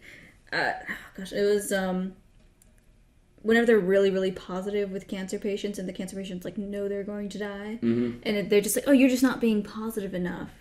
Like that. Have you? It was in an article I read not too long ago. It's like you're running them through fucking chemotherapy. How like energetic and positive you want to be. This woman was telling her story. She's like, yeah, you know, I had breast cancer, and you know, I was just going through a really shitty time, and all of these people, like, I wanted to be stuck in my misery. Like, I wanted to feel like, and you know, because I, you know, was going through something really rough, but everyone around me was like, hey, you should be more positive and you'll make it through this. Just be positive. And it was just really annoying to her. And you know, you're a survivor. You're gonna beat this. But what about the people that don't? You know, it just. Yeah, wouldn't you rather tell somebody like what you really feel about them? You know what I mean? Like I didn't get the ability to talk to my grandma before like she died. Now, granted, she wouldn't know who I was, you know what I mean? But like, because of this COVID stuff, we couldn't even go see her. Nobody was there to hold her hand. Nobody was there to, like, you know, be with her, like, to even say anything, you know, give her a hug or something. Nothing. And, you know. It's terrifying. And it's so awful that, like, there are so many other people that are going through that, like, right now. And it's just. Yeah, and then I'll go on, you know, I'll go on. I kind of quit posting a lot on Facebook after I kind of had my little rant on video. I was just sort of like I'll just do more on Instagram, man, because I can put videos on stuff in my stories, and people can check it out. They can do with it whatever they want, and plus I don't have to rely on my dopamine from getting likes on Facebook. I like that. I like that I'm not using a video game essentially to regulate that. I'll still use Facebook, but how do you get on Facebook? Fuck, I forgot. What were we just talking about? We were on death. We were on death. Oh yeah, about my grandma and whatnot. But I would get on Facebook, and I would see people that like I know they're good people, and I know they either don't know or don't necessarily understand what's going through for people that like have lost like somebody during this time. But like they'll go on these like hateful rants where they're like talk about like they're hoping people get COVID in order to prove themselves right and their like ideological stance. That's so fucked up. It is so fucked up. And like you have people, just chiming in, like clicking like and all this. It's like, what a hateful fucking thing. And if anybody here is listening to that, you're doing really hateful stuff. If you wish people to go out and get sick. Like some of these people were like protesting for like either the stay at home or Black Lives Matter, whatever. Like they're not looting or rioting. Like there are folks out there that are causing chaos in big cities, but these aren't them. Like these are just normal folks that are just like protesting the government, their grievances peaceably, as we have the right and constitutional right to do so. And these people are like wishing like such like ill will on people. Well, it's like the more radical the post is, either extremely happy or extremely sad or extremely like extremes gets people's attention, and likes and feeds that ego. It does. I think you're totally right. When something feels good and you get that like, you get that dopamine, like that's encouraging you to be more like that. I think because you'll get more of a following and then you become kind of crazy for it. Oh yeah, you become validated. Yeah. Oh yeah, but validated is the right word. The other thing I look at, man, is that if you look at just let's say 4 years or 3 and some change since Donald Trump has become president, right? So if you were to just go through your friends list and just look for nothing but Trump or MAGA or any other divisive hashtag or term like that, and you start seeing people's soapboxes, right? Mm-hmm. So if you notice this, that like people, if you're anti the president and you join in this discussion, you're going to get a lot more support from not only your news feed, but from people on the feed because they're more active as far as keyboard warriors than people that are, wearing a MAGA hat. Now you still have, like, I've got friends of mine that are right wing that like they're quite vocal online, and they'll definitely hop on some left leaning posts and be like y'all don't know what's even going on over here. Like, let me tell you about Trump 2020. What's going? Oh God. But I'll try to avoid that because I know that like after like this type of stuff, like them being encouraged for it started 3 some years ago, right? And now I look at their posts online, and now they went from talking about how awful that this person is, and again, I think he's a douchebag, the president. I think he's an asshole. I don't necessarily think he is presidential by any means, but that's not necessarily relevant as far as like what the symbol that he has become. Mm-hmm. However, that is the symbol for like the like Orange Man bad people. Yeah. Oh yeah, yep. Cheeto Man, as one of my roommates called him. The what man? The Cheeto Man. Cheeto Man. But I mean, they can't get past that symbol to be objective with their analysis. It's like they automatically assume as soon as he starts talking, he's wrong. Yeah, it's a curse word. Like Trump is a curse word in the modern sense. It shouldn't be, because normally we think of curse words as being profane or lascivious. I have no idea. Anyway, but like it triggers, like a curse word triggers people, and like his name does. But I I've seen them go from this to where they're just like I do not like this president. I think, and they have their reasons. And a fair amount of my friends that are like never Trumpers, they have logical reasons as far as why that are not just his personality. So they're at least looking at like things objectively, but the majority of people I feel are not. Absolutely not. Like they see a heading, you know, of an article, they don't even click on it and they automatically share it because they're like, it agrees with their views and just yeah.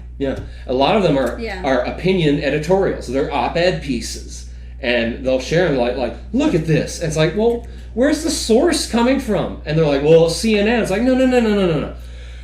In the CNN article, where's the source? Where's the source coming from? It's like this. Have you been paying attention to any of this Wayfair scandal with these cabinets and pillows? No, I haven't. Oh my god, dude! Like, so I don't know who caught it. Coincidentally, I think it ties in with the Trump administration going after the this whole human trafficking cabal. And say what you will about the orange asshole in the office, none of the past 3 presidents were able to get Ghislaine Maxwell nor Jeffrey Epstein, and now we get to it in the age of conspiracy. I don't think it's entirely coincidental. So I think there's a fair amount of truth in the QAnon conspiracy theory. And just from what I talked with friends in the military as well, I think there's a fair amount of truth to it. I don't think it's all-encompassing true, because most things are not. That, especially conspiracies. Are you fucking kidding me? But this Wayfair thing, they found these cabinets and pillows and like just decor that like abnormally high prices, like $10,000, $15,000 for cabinets, and with very peculiar names on the cabinets. Now they're all made by the same manufacturer. Yet the description, the title of like however the text field would be that the stock number would reference it, right, has this character in it that is a unique string for each one, and it's someone's name, and like these are not common names, and they've already run damage control on this in 2 manners. One name they took, and a picture that was going around that was I think I may have shared it, where the name was not Miriam, but it was something close to Miriam as far as the characters in the English language are being used to spell the name. But this girl that was missing now releases this video on TikTok or Instagram. Is like, yo, I don't know what y'all are talking about. This is some fucked up shit. And people are like, oh, well, I guess it's not true. There's another girl with the same name, as it turns out, that is also missing, that they don't have an Instagram or TikTok for. So, aside from that, that's only one name out of like this like plethora of names that have come across that they keep finding. There's a video, he's a QAnon guy on YouTube. His name is Where We Go One, We Go All. That's like the Q mantra or whatnot that they use. But he's pretty thorough in his videos as far as why he believes what he believes and how he gets there. And he shows that Wayfair started updating the prices in almost real time. Like, something's odd. The fact check that comes up, you know how they do that now on social media where it's like mostly false? Yeah. Right? So this comes up as mostly false. And the reason being is that Wayfair themselves said that these are actually just industrial cabinets, and they're not used to sell kidnapped children. That's the fact check, is that Wayfair themselves said that they're actually not used as a way to sell kidnapped children. And they're putting this out there. Like, so it like all this. And so, like, I know, like, with you, somebody who's, like, a data nerd as well, can, like, see, like, these ideas of, like, misinformation or fake conspiracies or all this stuff, like marketing mandala effects, or that, like, the struggle is going on in Pride Month, but then it kind of ends. Like, all of these are like tricks of the human condition to get us to think a certain way. Same thing with the algorithms on social media that encourages Orange Man bad to be a top trending sort of ideology. I'd like to see a list of said names, or just analyze that. Of the Zach Voorhees data, as far as the blacklist that Google used. I can get that for you later. I still got a link to it somewhere. Yeah, definitely. Put that in Tableau or something. I don't know. But you can see, like, I don't think it's coincidental that, like, Ghislaine Maxwell is now under custody from the FBI, and specifically they're only charging her with crimes from the 90s, right? Now, she's been operating at this for 30 plus years. They're looking at the years 1994 to 1996. Now, there's a couple of reasons why I think they would do this. One, you can exclude certain people from this, right? So, anybody that, say, has been fucking with Epstein after he got busted for soliciting a minor, I think it was, in 2008 or 9, some of these cats kept hanging out with him. Like the Clintons, Bill Gates, they kept hanging out with Jeff Epstein. The royal family, they kept hanging out with Jeff Epstein. The president actually did not.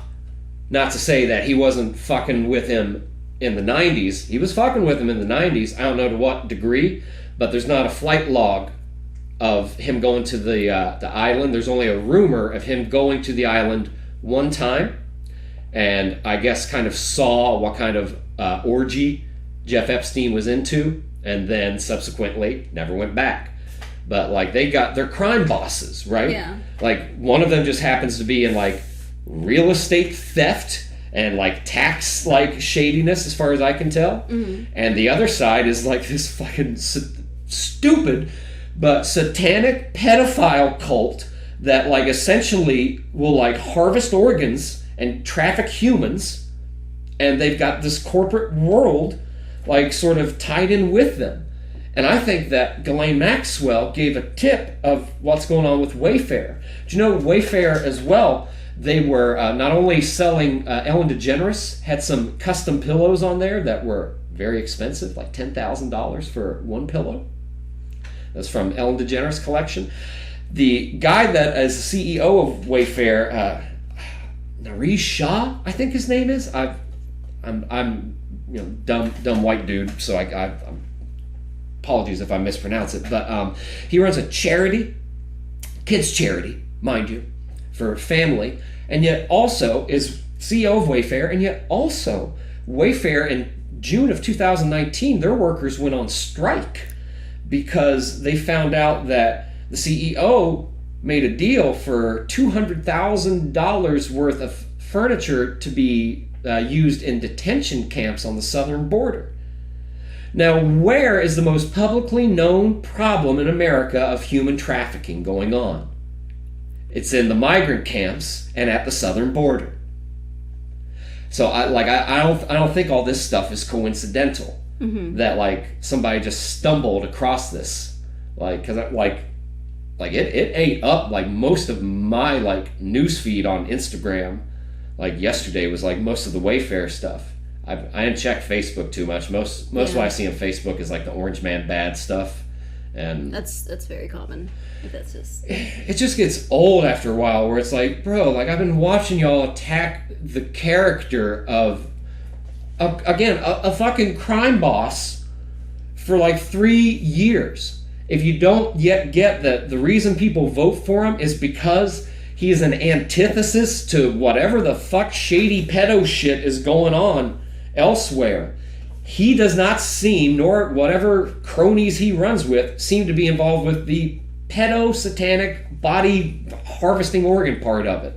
No doubt they've probably getting hookers and all that, like, drug running shit and all the shady shit the right wingers do, no doubt. But usually the right wingers, it's usually like the dude who's like what was his name, Larry Craig. He was like a homophobe, and then he gets caught soliciting, trying to suck a dude's dick in a bathroom in an airport. I think there's another guy. I noticed that a lot of individuals who are homophobic end up being, a far right, or not even far right, but most folks that are homophobic, it's usually because they whatever their what are you called, the spectrum, you know what I mean? Not like the autism spectrum, but your my finger spectrum. The how gay or how straight are you? Your flexibility. The sexuality spectrum. There you go. So what I've learned in my travels is that I just don't fucking care as long as it's not kids. Like, that's my big thing. Is that I think that's evil. Aside from that, who gives a shit? But these, like a lot of rednecks that I would run into that would be like they would just be gay bashing the whole time, and it's like just clearly numbskullish behavior. And then one of them in particular, he used to be my boss, not my direct boss, but like he was a boss at the place I worked, and he would go to the gym I went to, and I would see the way he would interact with the other men. And me, who's somebody who's been around a wide swath of people from different sexualities, like just growing up through adolescence and whatnot, like you can tell based on body language and how he was acting that like he really liked being there with all those men, and all those men looking nice, and he could come up and he could touch them on their midsection, right? And it wouldn't be gay or anything, because like they're working out at the gym. And he's also obsessed with sports. Why? Because he can look at men, and yet he's so closed-minded, he's not unable to unpack these ideas of presumably why he is no longer attracted to his wife. It's probably because you may not have ever been attracted to her. You were taught that you should be attracted to her, and you made a family with her, and that's fine. So unfortunate on the wife's end. Story. My grandfather was gay. Was a gay? Sorry, that's my grandfather was a gay. Yeah. You should have seen him. Yeah. Sad ending, but no.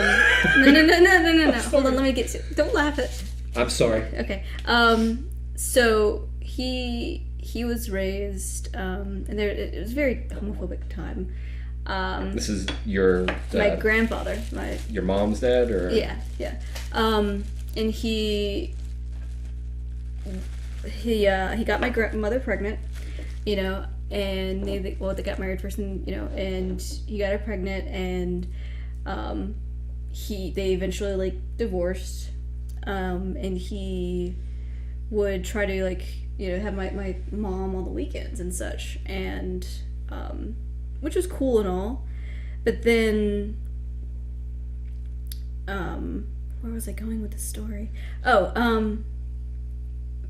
Whenever my mother came back and told my grandmother that Dad wouldn't let me sleep in that bed because his friend's over, my grandmother got so pissed off, and stopped my mother from going over there and seeing her father.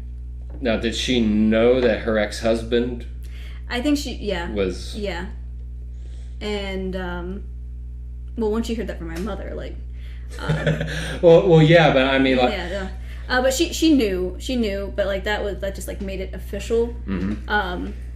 And wouldn't allow my mother to go over there anymore, and that caused him to go into such a deep depression.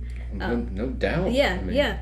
And around that same time, his boyfriend decided that he was going to go back to his wife, and so he ended up shooting himself in the head. Yeah. I think my mother was she's less than 12 years old. Holy cow. Yeah. So very unfortunate, so many closed-minded individuals and just not accepting that kind of stuff. Yeah, the growing up in our neighborhood in West Virginia was it was off of a windy road, right? Yeah. That was around a hillside, and it's a horseshoe neighborhood. Mm-hmm. So it's still, the neighborhood itself is still going down the hill. The main road is in the middle of the hill, and our neighborhood is on the slope, right? So we had two friends in the neighborhood, my brother and I. Yeah. There were also two brothers, Andy and Jonathan, and their dad was their mom was always like, she was very nice to us, but like I always know she was very short tempered and just like oh, I thought I told you not to do that, just like fussy, you know, and like angry like all the time. And I always notice that just like that's weird, like my mom's not like that. And their dad was he had this like grand piano in the living room that like he could play very well, but nobody was allowed to touch the piano. And the carpet was just like perfect. The walls were designed a certain way, and he also he would buy his kids like Andy and Jonathan. They had like My Little Pony toys, which I mean, as a kid, that was cool to me. It was just like oh, sweet toys. I had a, I mean, you're a little older than I am, but I had a collection of race cars. That was my thing. Oh yeah. Yeah. I obsessed over race cars and anything like. I loved like Polly Pockets, but anything small and intricate, like that's always been my thing, is like small intricate things, but also I really liked race cars and building the tracks, and which made me very popular with the neighborhood boys. I didn't have a lot of female friends, but I did have, it was cool. I was about to say, like, because they were like, as a kid has a racetrack like that you could put a car on, dude. Like, it was this awesome. shit is on. It was awesome. Yeah. But so yeah, continue. Yeah, so yeah, I just like they had like My Little Pony, and like they had a couple of other like Barbies as well, and not like some of them the toys were like in the package still, like they weren't allowed to take the toys out of the package, like some 40-year-old virgin like type shit, you know, like. It was like really odd, and it reminds me of the Turpin family. Like, have you read that article? Or not that news story? They would buy toys and like keep in the package, but like it was a family, and it was like maybe 16 kids, and they kept their kids like locked up, like chained to beds for years, and then one finally escaped and from a stolen cell phone, and they called the cops, and they discovered everyone. When you look at the pictures of them, like one of them was a 19-year-old.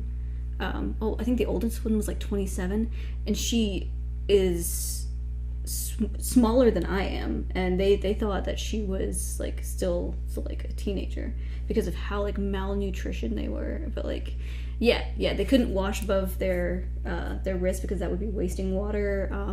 And a lot of toys like in packages all around.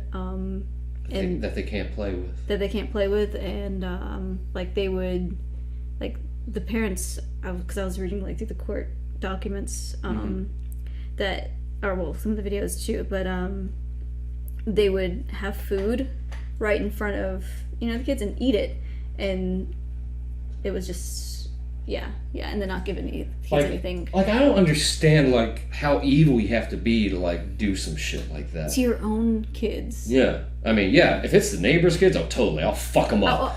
I'll beat. I'm kidding. No, seriously though, like that's fucking disgusting, man. Yeah. Like that people get that far. Jonathan and Andy's dad was nothing like that. He was not a violent man at all. That's good. That's good. Yeah. Oh yeah, totally. But like there was. Even like looking back as an adult in hindsight, I just knew that like there's some sort of dynamic that was going on between the wife, the mom, right, and their dad. Their dad was like very, very quiet. I think we only ate food over there once, which I mean, that was just kind of odd and general. Like they would be over at our house, but we only ate food over there with their whole family. I think one time, and that was it. And it seemed like it was a special occasion or something. But then after they got into high school or something, I think one of them had graduated. The dad goes to the mom and says, I never loved you. I'm gay. I've had a lover for years. We're now, like, the boys are old enough to know. I'm going to tell them I'm leaving you. I'm going to divorce you, and I'm going to be with my husband. Even though they couldn't get married at the time. But that,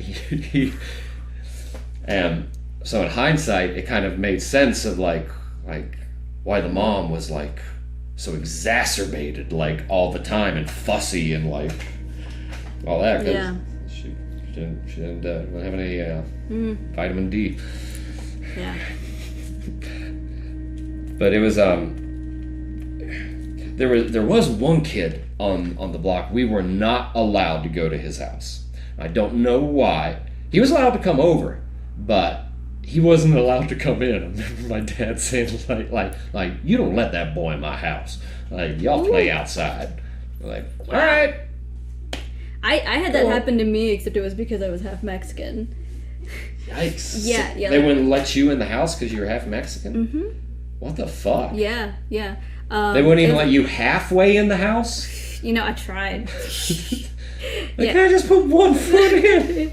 Yeah, no, I remember the first time going over to this friend. Thing. I remember the first time going over to that friend's house, and their grandfather was like, "Do you know what a wetback is?" And I'm like, "Oh, a what?" Like, because at that age, you know, it was before I moved to Texas, which here in, you know, Georgia, Florida, it seems like a lot of whites were racist against me being Mexican, but then over there in Texas, a lot of the Mexicans were really racist against me being white. So it was like a lose-lose situation wherever you went. But yeah, I went over to the friend's house and he was like, "Yeah, you can't come in." And I'm like, "Oh, okay." And I asked my friend, you know, later, and I was like, "Yeah, it's because you're Mexican."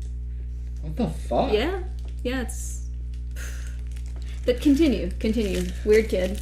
But not weird kid, but, you know, kid that could... Yeah, I can't remember his name. He was nice. You know what I mean? Like, I could tell that he wasn't the brightest kid. You know what I mean? But like anytime he came by, like, we would have fun, like, you know, playing or whatnot. Yeah. But I noticed that, like, I think what it was is that, like, his parents were just never around, or if they were, then they were either drinking or drugged up, because like that's why he was never home. And we were the first house on one end of the horseshoe, and he was the first house on the opposite end of the horseshoe. Yeah. And like even like his yard, like we would drive by and you just see it, just like, that is not a happy yard. Like but it was I don't know, like the Wayfair and human trafficking stuff. So you know, I was, you know, Catholic school for 7 years. Never got molested or anything like that. Never had a bad experience with the priest. I didn't become religious congregation, I guess, until I became an adult. You know what I mean? But we had some asshole priests, but like never had one that harmed kids or anything. Yeah. Thank God. But I was at the grocery store with my mom once. I was probably 7 or 8 years old, and it's okay. So imagine if you want an aisle at a grocery store that one side of the aisle is open, right, where you've got some deep freezers and produce, and the other side is frozen, but it's it goes from frozen to refrigerators. So you have, like, you know, like where like a beer cooler, you can have it. Like, I know exactly what you're talking, like the very like end part of, you know, the Publix. Precisely. I know exactly what you're talking about. Okay. So imagine that on the other side of the aisle, instead of there being another aisle, that there's this long deep freezer that's like open. You know you know. So I'm my mom's at one end, and I'm just, like I said, I'm like 7 or 8 and just bored, you know, and so I'm off and just looking at stuff at the opposite end. And this old man comes up, large man, grabs me by my wrist, starts dragging me very calmly. He's like, "Hey, come here, I want to show you something. Come here, why don't you come over here?" My mom from the opposite end of the aisle says, "Get the fuck off of my child," and like starts like, you know, buggy and all, buzzing herself down. And he's like, oh, ma'am, I wasn't meaning any trouble with it, ma'am. I just wanted to talk to the young fella just a minute. Yeah, that's creepy as fuck. Like really creepy. We go around the other aisle, and he comes around. He's like, ma'am, I don't know why you're trying to run. I'm just trying to have a conversation with you and the boy. And she turned us around. She's like, move. Like walk. Like, fucking bad. Like, just, like, the fact that, like, you know, like, you see... You don't touch someone else's kid unless... I mean, you don't touch anyone else's Fuck kid. no, you don't touch anybody else's kid. Especially if you're not a stranger. Yeah. Now, unless they're beating up your kid. Yeah. If I had a child and some little fuck is beating up my kid, I will punt a child. I'll go to jail. It's fine. I'll take my chances with the jury. They might understand. But, like, I'm not going to let somebody from my family, like a child, get beat up. But other than that, you don't touch. I would just separate them, instead of... That's probably a better idea, actually. This is why it's a good thing that I'm not a parent yet, because I have a lot to learn, Yeah, because you mean, if you go to jail, then, just wouldn't... I do not like jail. I don't want to go there. Okay, so you could probably just pick up the child. That's a better idea. Able, they're like 40 or 50 pounds, depending... Yeah, I guess full sprint Goldberg spear tackling them off of my son would be frowned upon. Very. Okay. This is why you're a good friend. You tell me this You're stuff. welcome. Don't punt children. I'm so glad I gave you valuable advice. Well, today we're talking about punting children on... Ooh. Not entirely.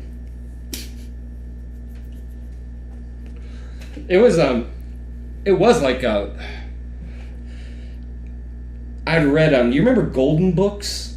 Yes. Like the children's books? I loved those. Likewise, like the artwork that was in them.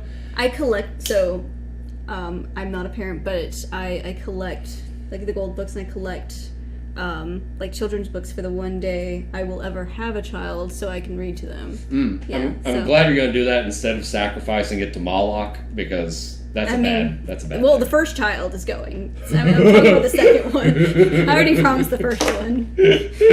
So, at least you're a man of your word, At least I'll get my soul back. Hey, there you go. Yeah. Silver lining. Sucks for that kid, though. They won't know the difference. That's true. It's so terrible. I have given thought to. I was talking with my friend Amber about it. About like I've decided that if I ever do end up having a son, that I am not going to circumcise that kid. I do not want. I 110% agree with you. That's what's up. Like, it's aside from it being a violation. Aside from that. Oh my gosh! Yes. It's like there is some sort of trauma that is dealt to the child. Like. Yeah, and they're like, oh no, they'll be fine. They won't remember it. Yeah. No, like, you're cutting off a piece of someone's body without their permission. Like, if they, I don't know, if they're like 18, 19, and they're like, yeah, I want to get circumcised. Oh, no doubt. I've had buddies of mine that, like, they've either put their dick into things that they shouldn't put it into and end up getting sick, or just from, like, the way of how they age, where they've elected to get circumcised. Yeah. Like, as post-pubescent men. But circumcision... For baby, no, absolutely not.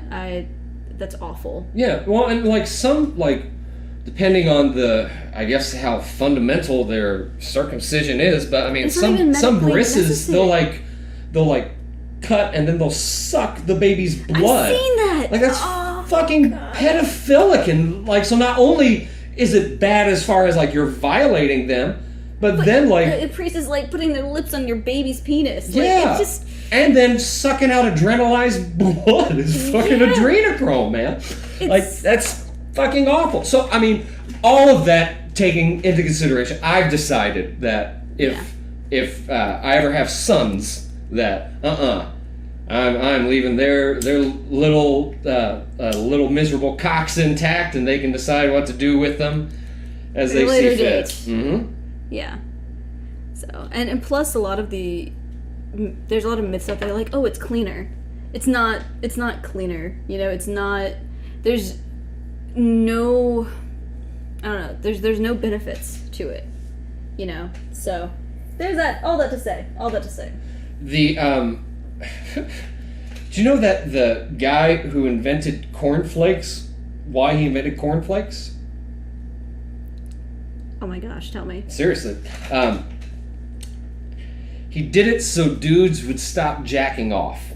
Like, the guy who invented cornflakes was, I want to say a Calvinist? He may not have been, but he was a religious, like, nut, nonetheless. And he thought that the more people eat of, like, protein, meat, and beasts, that the hornier that they'll get. And that if the more you masturbate, you know, it's, spilling the seed. Yeah. There's that whole passage of the Bible about it.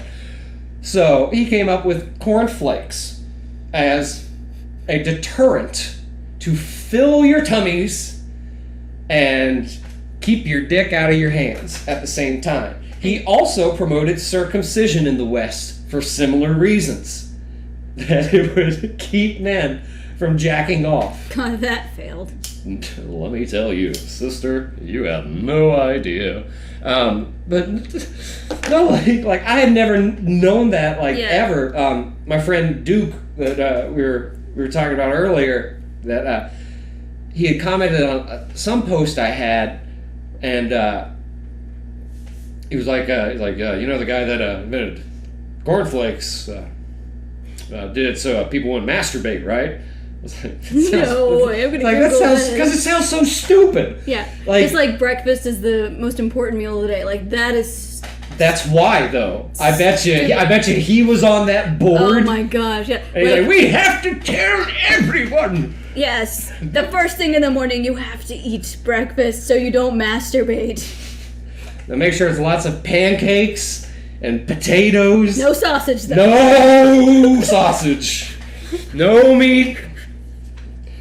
We're also going to go around, we're going to chop that little flap of skin at the end of your cocks off, because we know that that's why you want to jack it.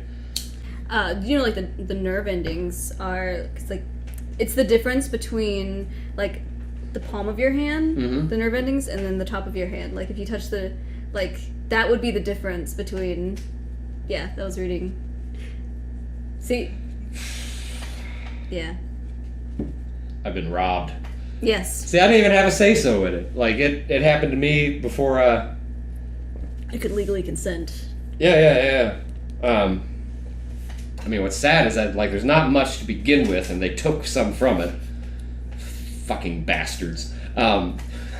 Well, the doctors, doctors are like, yeah, no, it's safe. It keeps things clean. Like, at that time. You think he just wants to suck a baby's dick with adrenalized blood? Like, I think that's a religious thing. Like, I think it's. It is. Like, it ties in with this, while we were talking about, like, the Moloch, child sacrifice shit. Yeah. And, but I wonder, surely there's got to be some, is that OBGYNs that handle that? Obstetricians that handle?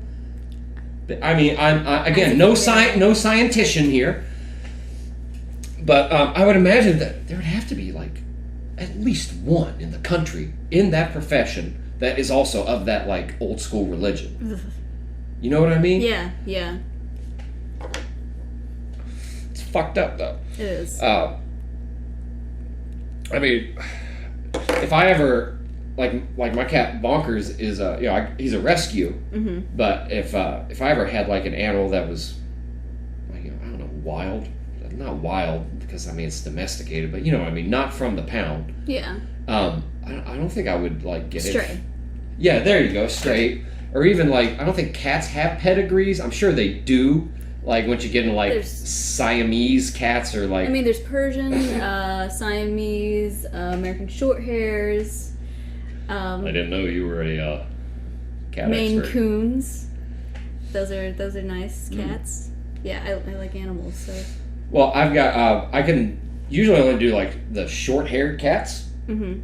Just because, like, too much fur I just can't do it. I got too much fur on my face to deal with. As someone who owned a Malamute, I completely understand with the like, especially in the South, like, oh my god, dude. Like she, rest in peace. Like, she's been gone for, almost like half a year. I was about to say. Yeah. And I'm still finding her hair in my clothes and on like books and stuff. Can you still smell her? Yes. Like that's cool to me. Yeah. And that scent is triggered like so strongly to memory, you know? Yeah. I got really upset because I bought this like cedar box to put her remains in, like her collar and like whenever she died, like I cut a little bit of her hair off because I wanted to remember it. Kind of weird, but That's cool. And I put it in this cedar box, and I came back and I was like, I really miss like smell, like I need, and so I got her collar out and I put it in my face. I'm like, oh, I miss my dog so fucking much. And then it smelled like a fucking hamster cage because of the box. So instead of being reminded of my dog, I was reminded of my pet hamster when I was a kid. So yeah. Wow, took you further back. It took me further back. I thought you were gonna say it had derailed, which essentially I guess it did derail you, but like to somebody else's hamster, be like, oh, I remember that fucking hamster. My first hamster. Sprinkles, what an asshole. My first hamster, it was really fat. She was really, really fat when I got her. Adorable. And it was during the time I was like watching this like anime. It's not really an anime. Hamtaro, when I was a kid. It's so cute. And I take this hamster home. We have a little cage for her, and like I love her so much, but she's so fat. Should we worry about this? Well, a week later, I look in the cage and there's 11 baby hamsters in there, and she wasn't fat anymore. So that was. How long are hamsters pregnant? I have no idea. Maybe it was a week. How long did you have her up till you saw 11 baby hamsters? Not long at all. No? Like a week? It was maybe a week, but she was pretty like chubby. Did she eat any of the babies? 11's a lot. She ate one. Yeah, it was scarring as a child. Cats. We had one cat, Pookie, that popped out like something like 10 litters in like 5 years. Like, yeah.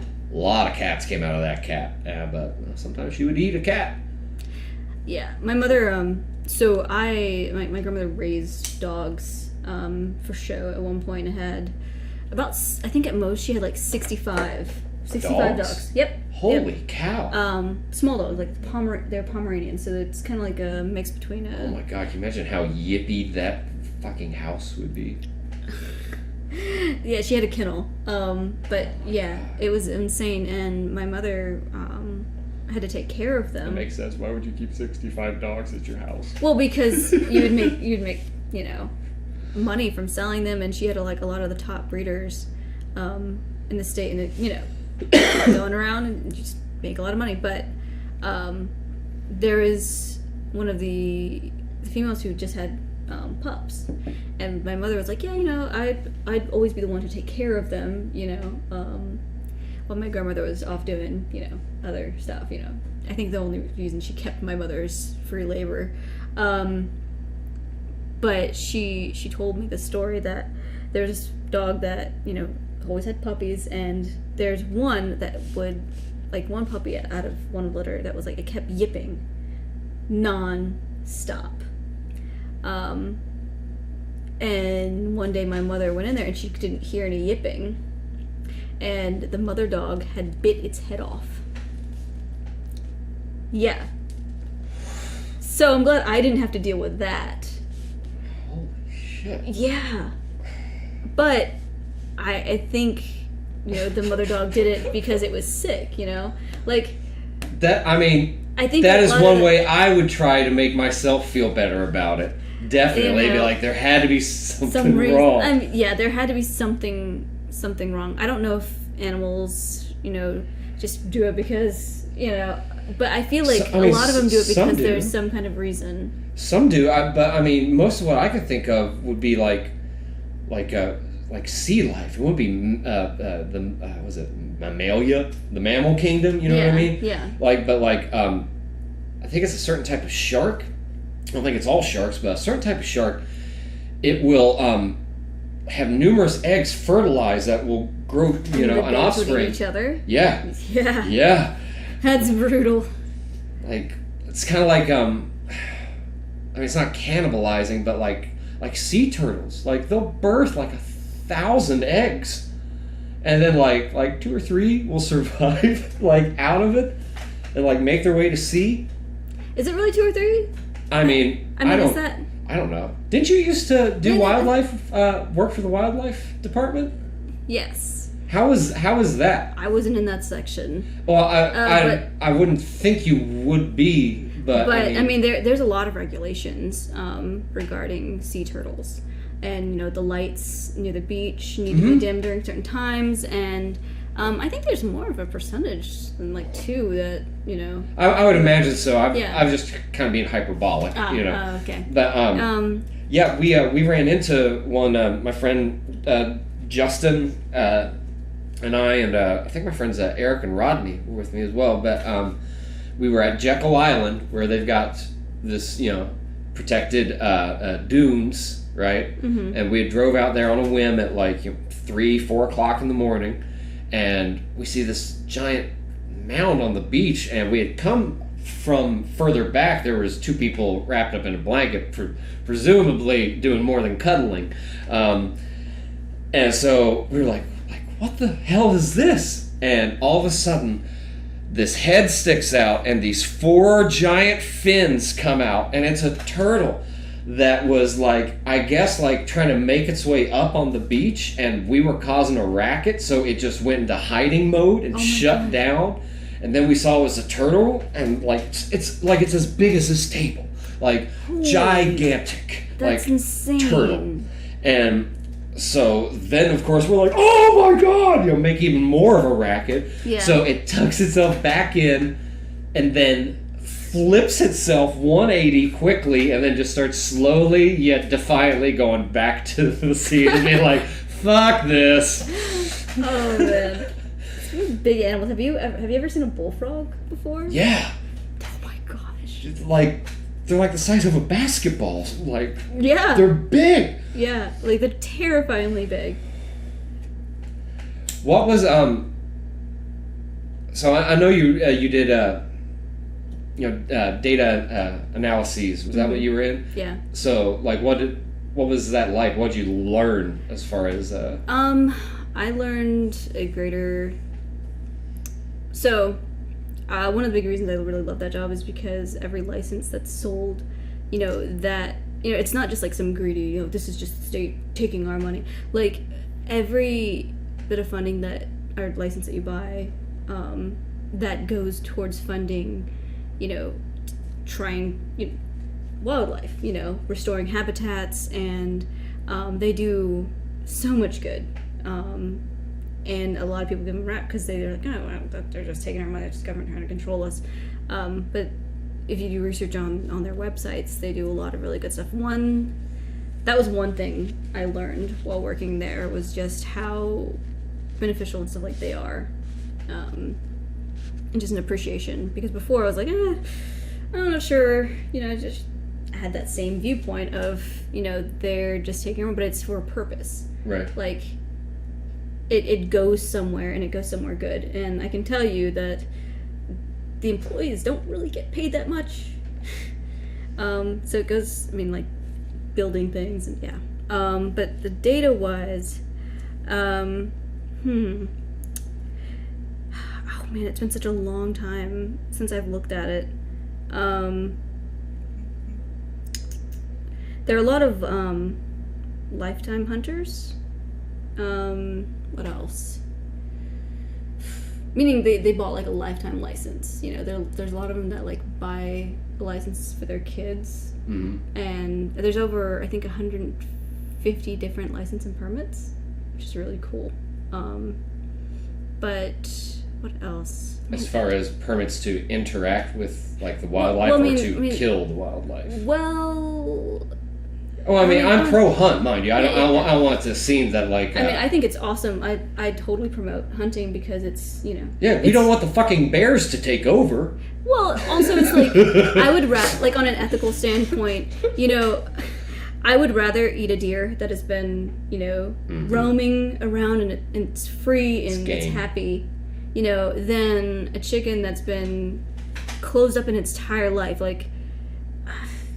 I agree with that completely. Yeah. The goal for me for my midlife crisis that's I guess incipient, a decade or so from now, is I want to work towards being self-sustaining. Mm-hmm. So I know that is going to be valuable in the long run. Most everything else that, from what I can tell in 2020, we all agree that nobody knows what the fuck to agree on.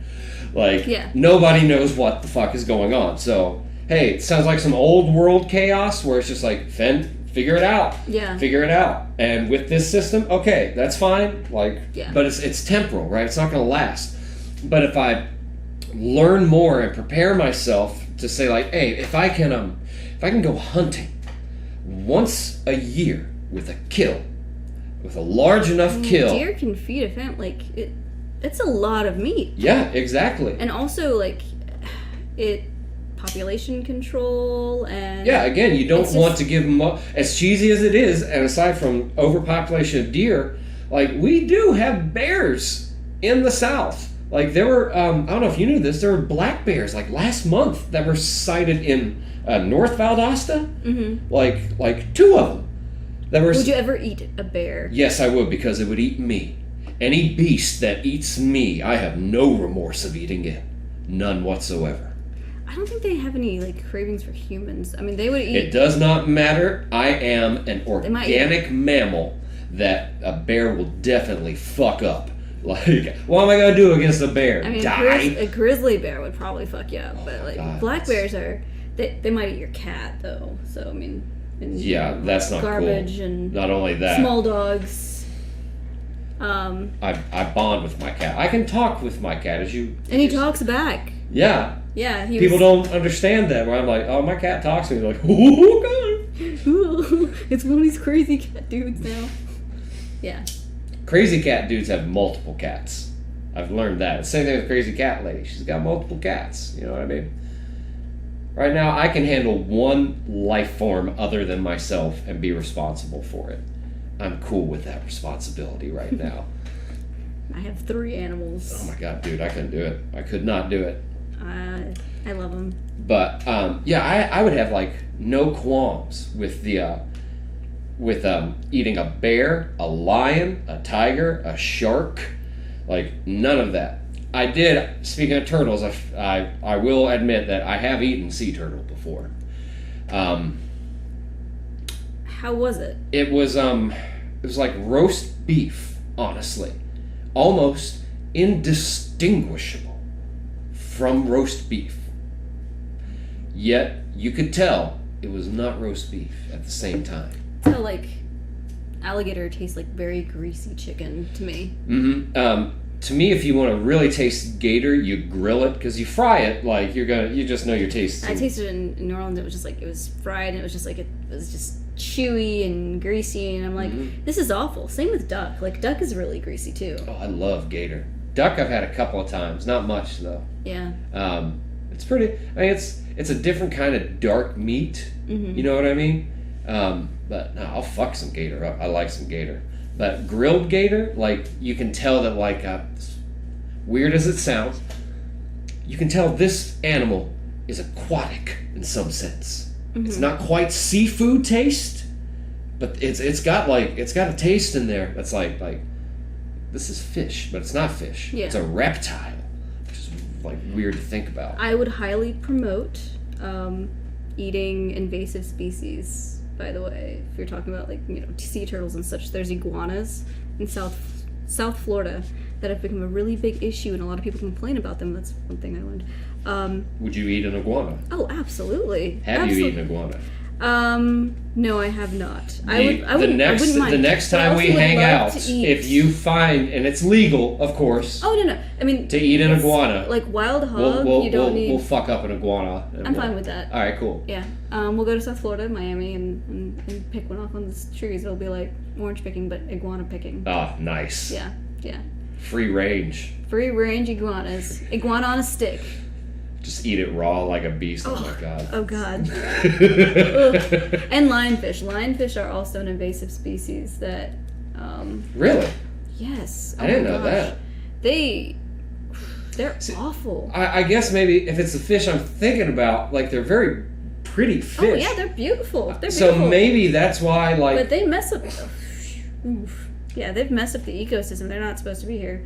There's actually like lionfish... Stink bugs are the same way. We don't have them too much, at least not in the tropics, but in, I think it's a shipment in like the 90s. It was from China, that it was some plant of a company in Virginia was buying this type of plant, and it had stink bugs on it. And they have just started running amok on the East Coast. Like in Jersey, they were really bad. I never saw them down here until after I lived in Jersey, and I looked at a map, because you can't keep them out of your house. They're shaped like a little tank. Yeah. And like thin, so they can act like a cockroach, right? Yeah. As far as what crevices they can get into. But they, the pheromone they release, it's the same chemical word for mate, attack, like food, shelter, all of this. So it attracts like all the stink bugs around. So whenever you find one, mixed signals. Yeah. So whenever you find one, you don't want to like squish it, because then you're gonna have every Tom, Dick, and Harry stink bug from around, like just. Want to come? Hey, you want to fight? No. And then they're like, you called? I was told there was food here. Am I incorrect in that assumption? Yeah. How do we get on stink bugs? In another invasive species. Invasive species, yes. Is the wild hog. Those have fucked up like Texas. They're awful. Joe Rogan talks about them affecting the Southwest like a fair amount on his show. I know that in Georgia, about further east to here, away from the Withlacoochee and the Swanee rivers, like where you start getting more, I guess, clay dirt like type terrain, like and it's like pine forests, just like barren pine like forests as far as you go, and like wild hogs are out there. They're fucking huge, dude. Like their heads are like the size of like a buffalo head, and you don't understand that like how big that is. And they're like so short and stout, but they're not short and stout though. In some places, you don't even require like a permit. So there is a permit you need to get, but not for killing them, but for killing them from a helicopter, because they're. Do you think it was because of one dude initially that's the legislation they passed? Actually, I don't. I think there is. I'm like 84.3% sure on that. I've always wanted to do that, like be in a helicopter and shoot. That would be cool. Hogs. Oh, dude, that would be so fucking cool. Like kill your food from a helicopter. Yeah. Like that'd be tight. I've never even been in a helicopter. That you can't. I've heard that you can't kill the huge ones, but like the smaller ones are the ones that are the tastiest. Oh, yeah, children are the tastiest. I mean, it goes back to one of those natural arguments. Ugh. Oh, natural. What is natural? I don't know. Whenever people are just like, it's an all natural food. I mean, syphilis is natural, but that doesn't mean it's good. Yeah. So. Yeah. Saying that again. Yeah. Well, Miss V, we got about 2.5 hours here. Jeez. You talk too much. Do I? I always worry about that. Because I know I'm a blabbermouth, because I'm so naturally introverted until I get around people that like I want to fuck with, and then I'm like let's talk. Like I got so many ideas to like share, and I always feel like I just dominate the conversation. No, you didn't. I don't think you did. If you re-listen to this, maybe you'll... Well, I have to re-listen to it anyway because I have to clean the audio and prep it, all the boring stuff. But so, all right.